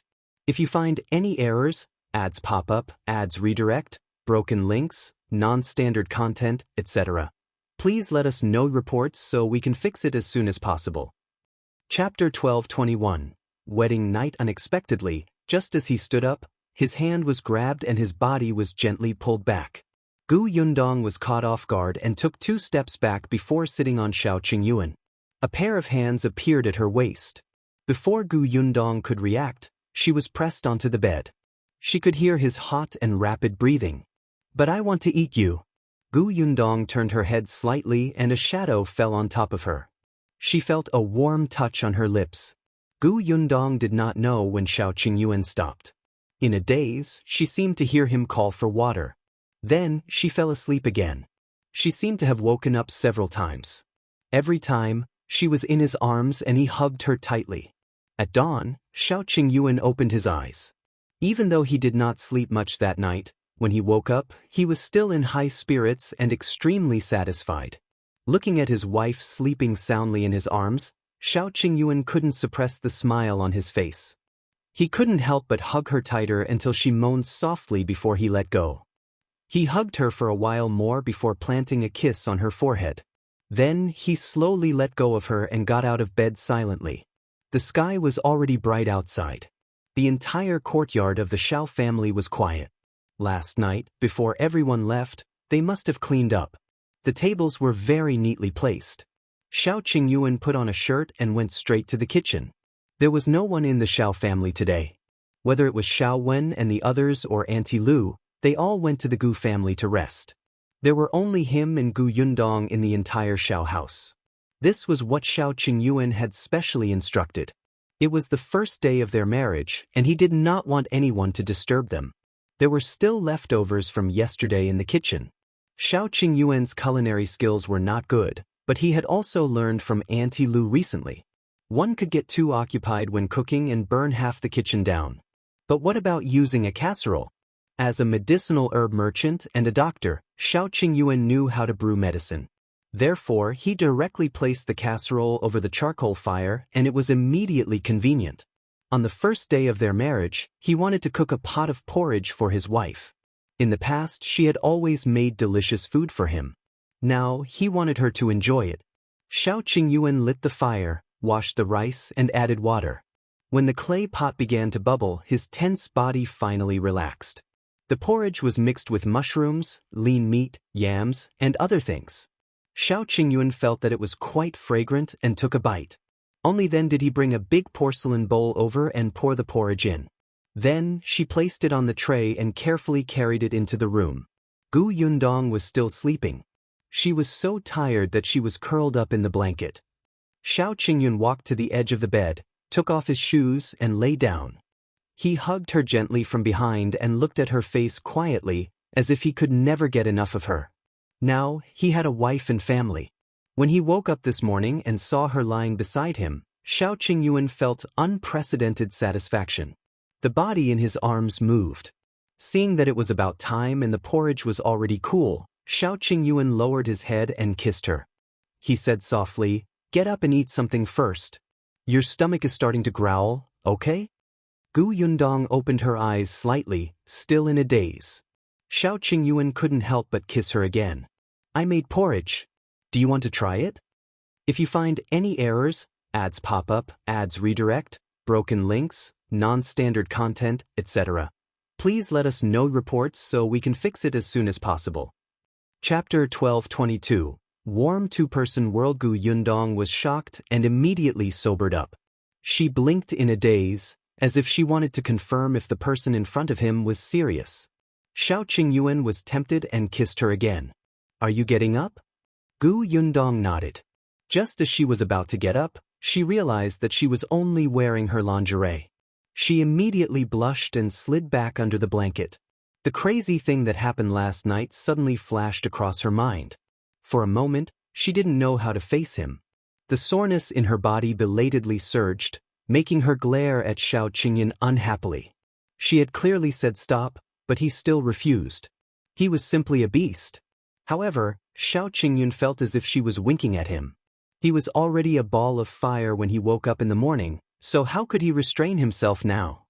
He immediately lowered the curtain and pounced on her. Gu Yundong was speechless. When the two of them got up again, the pot of porridge was completely cold. Gu Yundong lay motionless on the bed and did not want to talk to Xiao Qingyuan. The latter touched his nose and knew that he was in the wrong. He said softly, "You'll heat it up, all right?" Xiao Qingyuan carried the pot of porridge to the kitchen again. Gu Yundong lay on his back and looked at the bed curtains. She still felt a little surreal. She was really married to the man she loved. From now on, she would live with him and face all the suffering and happiness. Although this person was a little beastly in some aspects, Gu Yundong was still very happy. Xiao Qingyuan brought the pot of porridge back in a hurry. After it was heated up, it was unknown if it was because his skills were not good, but the porridge was a little burnt. Xiao Qingyuan frowned and sighed. "Forget it. I'll go find Auntie Lu." He was about to leave when Gu Yundong quickly stopped him. "No need. It smells good. Give me a bowl." Xiao Qingyuan looked conflicted. It smelled burnt. How was it good? However, he still obediently scooped a bowlful and placed it in front of her. Gu Yundong sat in front of the table. Her hands were still weak. Xiao Qingyuan immediately blew on the porridge and fed her. "How is it?" "It tastes all right." Gu Yundong took a sip. It was actually quite delicious. Although it smelled burnt, as long as the bottom layer was not eaten, the other parts were quite fragrant. Xiao Qingyuan heaved a sigh of relief. He sat closer to her and fed her bit by bit with a spoon. There were only the two of them in the entire Xiao family. Everything was very quiet and carefree. After lunch, it was already past noon. The two of them leaned against each other under the grape trellis and read for a while. Xiao Qingyuan was holding a medical book, while Gu Yundong was holding a storybook. Occasionally, the voices of the villagers could be heard from next door. Now, the area beside the Xiao family was no longer empty. On the right was the Zhang family, and on the left was a family who had built a house not long ago.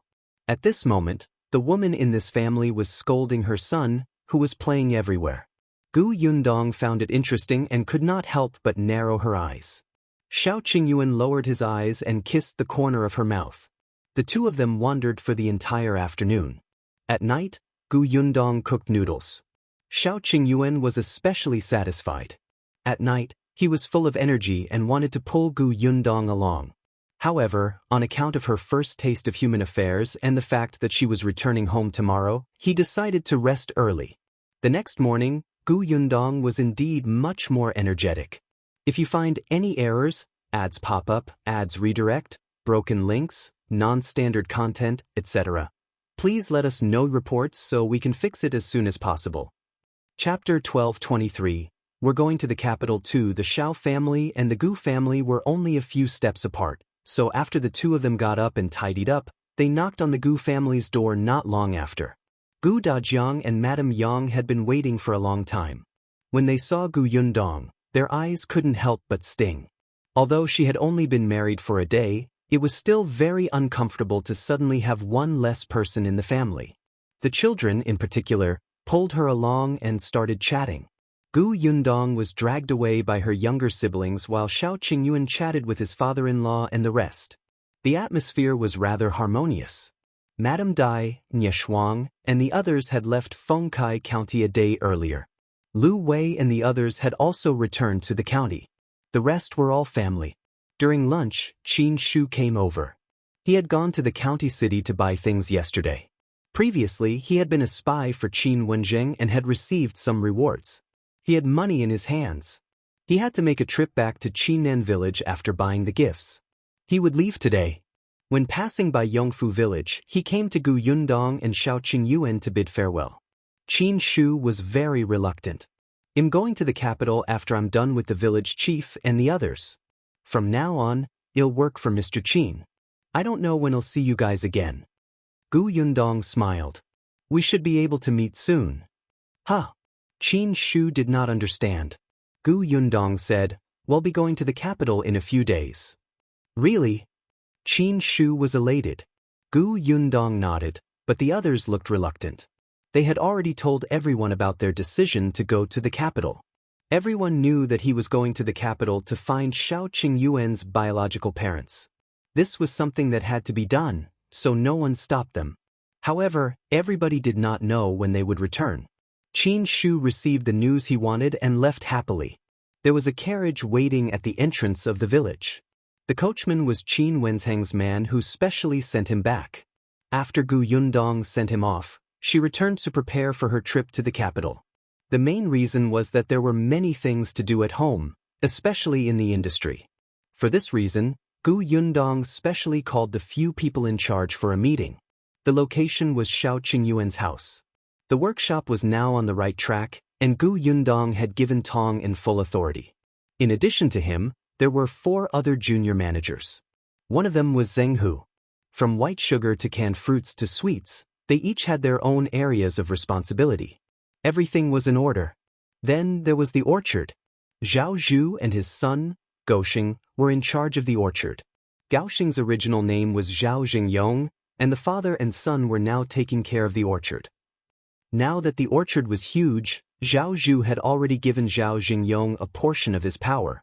His son slowly learned how to manage it. Immediately after that was the county shop, which was managed by Chen Jinkai. Finally, there were the people in charge of acquisition and delivery, Big Qian, Chen Jinbao, and Tong Ping. The 11 of them sat in the study, feeling a little excited and nervous. They had never experienced such a scene before. Everyone was gathered together for a meeting? Gu Yundong sat in front of the desk and told them about her trip to the capital. Everyone below was stunned. Boss is going to the capital? How long will you be gone for? Gu Yundong naturally would not say that she was going to look for Xiao Qingyuan's parents. I'm not sure how long you'll be gone. Previously, the eldest daughter of the Nye family bought a shop in the capital and planned to bring the milk tea to the capital. I want to take a look and open the shop. Besides, I also want to see the environment in the capital. Perhaps I can open a Gus in the capital. If you find any errors, ads pop up, ads redirect, broken links, non-standard content, etc., please let us know reports so we can fix it as soon as possible. Chapter 12:24. Meeting opening Gus in the capital? Everyone was overjoyed. Excitement flashed across their faces. Our Gus is arriving in the capital so quickly? That's great. It's the capital. By then, Gus' reputation will become more and more famous. Boss, what can we do for you? That's right. Boss, are we going to the capital too? Gu Yundong waved her hand to calm them down. We're still preparing for the opening of the shop in the capital. How can it be so easy to open a shop? However, the matters in the county can't be relaxed just because I'm not around. That's why I summoned you here today to discuss your mission after I go to the capital. Everyone fell silent and immediately sat up straight. Gu Yundong looked at Tong and, I'll leave the workshop to you. If there's anything you can't resolve, you can look for the village chief. In Yongfu village, Uncle Chen's words carry a lot of weight. If you really can't resolve the problem, get someone to send a letter to my father. He will have a way. Tong nodded solemnly. Yes, Mississippi, he said in an exceptionally serious tone. Tong will definitely not let Miss down. Gu Yundong then said to the 4 junior managers, each of you is responsible for a job, so you have a huge responsibility. For food producers, the most important thing is to be clean. I don't want the workshop to be dirty and messy, and I don't want to follow in the footsteps of the Zhang family. Boss, don't worry. We won't do anything heartless. Gu Yundong nodded and then looked at Zhou and his son. I'll leave the orchard to you. There are many fruit trees planted this year. You can recruit more people when picking the fruits. Don't let the fruits rot in the ground. All right, boss. Gu Yundong did not know much about the orchard, so she wouldn't point fingers. She trusted Zhou. Next was the matter in the county city's Gus shop. She looked at Chenjin Kai. The business of the shop is getting better and better now, but there are no lack of blind people looking for trouble. If it can be resolved, it can be resolved. If it can't be resolved, you can ask Uncle Lu for help. Yes, boss. Finally, it was time for purchase and delivery. Gu Yundong looked at Big Qian. You're already familiar with those fruit farmers, and you're also flexible. I'm not worried about this. I'm just worried that some people will raise the price on the spot when they see that business is good. Although you've already signed the contract, you can't guarantee that you'll be 100% assured. You should have a bottom line in your heart. If they cross the line, you'd rather not buy those fruits. Big Qian agreed. Don't worry, boss. We have our own orchard now. Those people will suffer if they destroy the contract. I'll pay attention. That's good. Finally, it's time for delivery. Gu Yundong said to Chen Jinbao and Tong Ping, the products produced by our Gu family have always been scarce and eye-catching. You're quite familiar with the route. But just because it has been peaceful doesn't mean that it'll be fine later. Be careful on the way. The two of them immediately nodded. In fact, they had heard some rumors before that someone was recruiting people to intercept the goods on the way. However, they had also hired people from the escort agency to follow them. There wouldn't be any major problems for the time being. I'm almost done. You're all working for the Gu family. Even though everyone is in charge of different areas, no matter what, a problem on one side will affect other aspects. I hope you can help each other and work together to solve the problem. Yes, boss. Gu Yundong heaved a sigh of relief and left after giving some more instructions. If you find any errors, ads pop up, ads redirect, broken links, non-standard content, etc., please let us know reports so we can fix it as soon as possible. Chapter 12:25. Her mother is too cute on the other side. Xiao Qingyuan had already finished talking to the shopkeeper of the medicinal shop. He had also hired some people to be in charge of communicating with the farmers to buy medicine, plant medicine, concoct medicinal herbs, and run the pharmacy. Before he went to the capital, he had to make arrangements clearly. After settling the business matters, Gu Yundong and Xiao Qingyuan went to the county city. Qin Wenzheng had already left and returned to the capital. There was still a teacher in the school who continued to educate Yunshu and the others. Gu Yundong and Lu Wei went to the Lu residence. When Lu Wei saw them, he rushed forward excitedly and said, "Let me tell you something." Seeing how mysterious he was, Gu Yundong could not help but roll her eyes. "Tell me." Peng Zhongfei's wife has been sent to a temple outside the city to cultivate for half a year. Gu Yundong was surprised. You mean Madame Yao?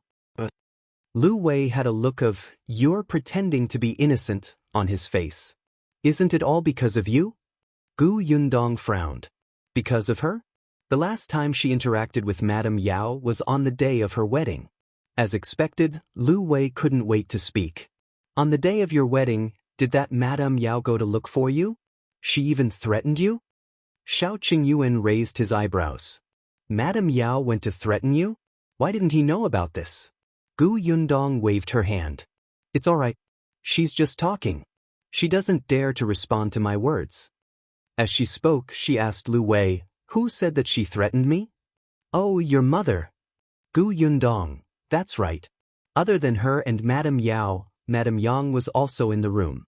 Although her mother was ignorant, she could see clearly and knew that Madame Yao's gaze and tone were not good back then. She might not understand the meaning of Madame Yao's words, but she could remember her words and tell others in detail. At that time, Madame Yao did not take Madame Yang seriously at all. Who knew that she would fall into her hands? After Madame Yang sent Gu Yundong off to get married, she was listless. It was only when she saw Madame Yao hurriedly find Peng Zhongfei and was about to leave the Gu family that she suddenly remembered Madame Yao's hostile expression towards Gu Yundong in the new room. She rushed over, looking like she wanted to settle scores with Madame Yao. Peng Zhongfei happened to be nearby and instantly heard most of Madame Yang's words. He was so angry that he was about to explode. Alright, he knew he shouldn't have brought Madame Yao out of the door. This incompetent woman only knew how to drag him down. It was one thing to offend Gu Yundong once, but she actually wanted to find trouble with her on her wedding day. Was she tired of living? Peng Zhongfei did not flare up on the spot. After returning home, he started to settle scores with Madame Yao. Lu Wei laughed. We didn't know about this at first, but concubine Xia of the Peng family was so eager to see the world in chaos that she exposed it. Now we all know, huh? The corners of Gu Yundong's mouth twitched. She had not done anything yet. Madame Yao was courting death. Her mother had never mentioned this to her. Her mother was really too cute. Gu Yundong suddenly wanted to go back and see Madame Yang, so after telling the Lu family that she was going to the capital in a few days, she and Xiao Qingyuan could not wait to return to Yongfu village.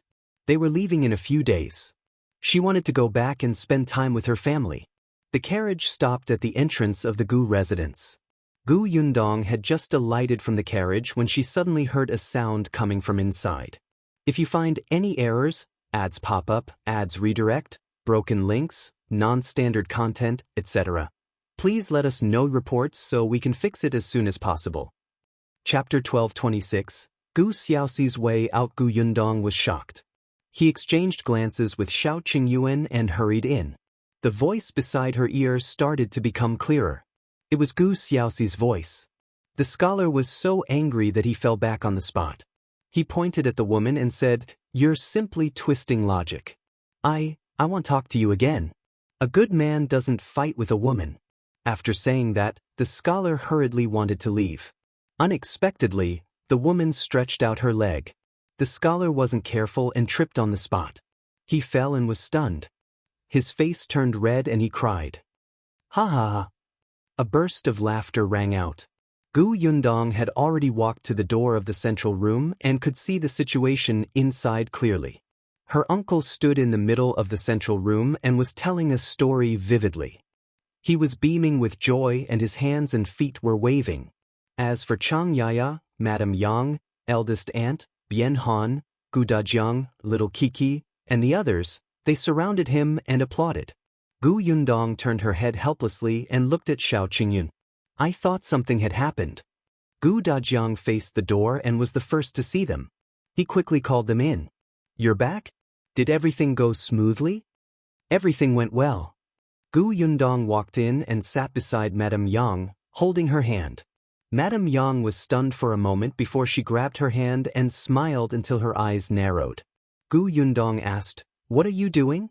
Your uncle is telling a story, Xianxia said. Today, when the baby moved, he started talking to the child. As he talked, it became storytelling. She did not expect things to develop like this. Initially, she was the only one listening. Later, the entire family came to listen, and all of them listened with relish. It made her not know whether to laugh or cry. Gu Yundong was surprised. Uncle is so good? Gu Xiaoxi chuckled. On the other hand, Chang Yaya said with a speechless expression, "You don't know this, but ever since he heard a story in the prefectural city, he fell in love with it. The few times he went to the county city and passed by the tea house, he would stop and stand outside to listen. Once, he was so engrossed in listening that he almost missed the time when the city gate closed." Gu Yundong really did not know about this. She did not expect her uncle to like this. Xiao Qingyun, who was standing behind her, suddenly said, "If little uncle is interested, you can go to the tea house to be a storyteller." When I heard little uncle tell the story just now, it was actually not inferior to those storytellers. Xiao Qingyuan was right. When Gu Xiaoxi told the story, he was simply engrossed in it. His tone was cadenced and it sounded very picturesque. Of course, he was slightly inferior to the experienced storytellers in the prefectural city, but he was as good as the tea house storytellers in the county city. The only thing he was lacking in was probably his lack of confidence. Gu Xiaoxi was only so open in front of his family. If they were in a tea house, he would probably feel restrained and uncomfortable. Furthermore, there would occasionally be unexpected situations in the tea house, and Gu Xiaoxi didn't have the ability to deal with them. But these could be trained. When Gu Xiaoxi heard that he was going to be a storyteller, he immediately waved his hand and shook his head. No. With my lousy skills, I can only tell stories to my child. How can I have the ability to go to a tea house to tell stories? I don't want to ruin other people's business when the time comes. No. He'll just farm at home. He didn't dare. He was timid. Usually, even if he went to listen to stories, he would stand at the door and listen. If you find any errors, ads pop up, ads redirect, broken links, non-standard content, etc., please let us know reports so we can fix it as soon as possible. Chapter 12:27. Just do it. However, Gu Yundong's eyes lit up when she heard that. Sure. It's rare for younger uncle to like something. Why can't he give it a try? Although being a storyteller can't compare to doing business by himself or focusing on craftsmanship, he can get a basic salary. Occasionally, if the story is good, he can even be rewarded when he meets generous customers. Most importantly, little uncle liked it. Uncle, you're not confident now, but you'll be fine after training for a while. Moreover, you can read and speak loudly. Look, everyone surrounded you just now and was attracted by you. This means that you're very good, right? The others nodded repeatedly. Kiki clapped until her hands turned red. It's great. It's just slightly worse than my elder sister's. It's better than everybody else's. The young lady liked it the most when her elder sister told her bedtime stories in the past. She still remembered it now. In the future, when the younger brother in her aunt's stomach was born, she would tell him. Gu Dajiang agreed. It's indeed not bad. It's already very impressive to be able to memorize everything after hearing it once. Chang Yaya also thought it was a good idea. And every time you tell a story, your eyes shine. It was especially charming. Gu Xiaoxi felt a little embarrassed. Is it really that good? Gu Yundong nodded. Yes. If you're worried that you won't be able to speak in front of those guests, you can find a place to experiment first. She lowered her eyes and thought for a while. Suddenly, she clapped her hands. How about this? We can try it in our village first. Uncle knows almost all the villagers in Yongfu village. When the time comes, we can organize everyone to go to the grain sunning field in the evening. Tell everyone a story. Tell them what you heard in the county city. Anyway, it's free. Everyone will definitely like to hear it. Xiao Qingyuan also said, the weather isn't too cold now, and everyone is willing to go out. Uncle shouldn't be afraid in front of people he knows, right? Gu Xiaoxi thought for a moment. Then, there's really nothing to be afraid of. He was even eager to give it a try. Gu Dafeng stood up. Let's go and find the village chief now. We'll start tonight. Gu Xiaoxi let out a huh. Then, he was pulled away by Gu Dafeng. The people in the room looked at each other and then laughed. Chang Yaya was actually quite happy. Although she felt that Gu Xiaoxi's farming was quite good, He was too tired. Every day, she would watch him return home after a day of work, but the results were average. Her heart ached. In particular, Gu Xiaoxi's sister and brother's lives were getting better and better. This was actually quite stimulating. He also wanted to work hard to catch up. He didn't want to drag them down. He also wanted to live a good life for his unborn child. However, he did not want to completely rely on eldest sister and second brother. He wanted to rely on his own ability. However, no matter how he thought about it, he only knew how to farm. These days, Chang Yaya would sometimes see him reveal a very confused expression. Now that he had found a job that he liked, that was the most gratifying thing for her. Not long after, Gu Dafeng returned. Gu Xiaoxi's face was filled with excitement. The village chief has agreed. He is very supportive. He said that everyone is living a good life now. Some people have nothing to do at night and start to quarrel with others. Recently, the village chief has gone to several families to stop the fight. He's exhausted. Now that they can listen to books, these people can finally stop. If you find any errors, ads pop up, ads redirect, broken links, non-standard content, etc., please let us know reports so we can fix it as soon as possible. Chapter 12:28. Success. Everyone laughed when they heard that. In the evening, the drying field was indeed filled with people. Most of them brought stools over, and some even brought food. It looked even more lively than a banquet. All of them were extremely excited. I've never heard a storyteller telling a story before. This time, I finally have a chance to listen. That's right. When I went to the county previously, I was extremely curious when I saw the customers in the tea house cheering. However, I didn't have money in my pocket and didn't dare to enter. I didn't even dare to get close. I went to listen to it once. The feeling, TSK, it's very beautiful. It's just that tea is too expensive. I could only hide outside and listen. When Gu Yundong arrived, there were almost no seats left. Fortunately, she was Gu Xiaoxi's family and had special privileges. The seats in the front row had already been reserved for them. Gu Yundong and Xiao Qingyuan quickly walked through the crowd to the front. As soon as they sat down, Gu Xiaoxi walked up with an excited and uneasy expression. Gu Yundong clenched her fists and cheered him on. When Gu Xiaoxi saw this, he instantly felt confident. He swept his gaze across the crowd below. Very good. They were all familiar faces. He was not afraid anymore. There was already a table in front of him. Gu Xiaoxi imitated the storyteller in the tea house and slammed the wooden tablet. The buzzing crowd instantly quietened down.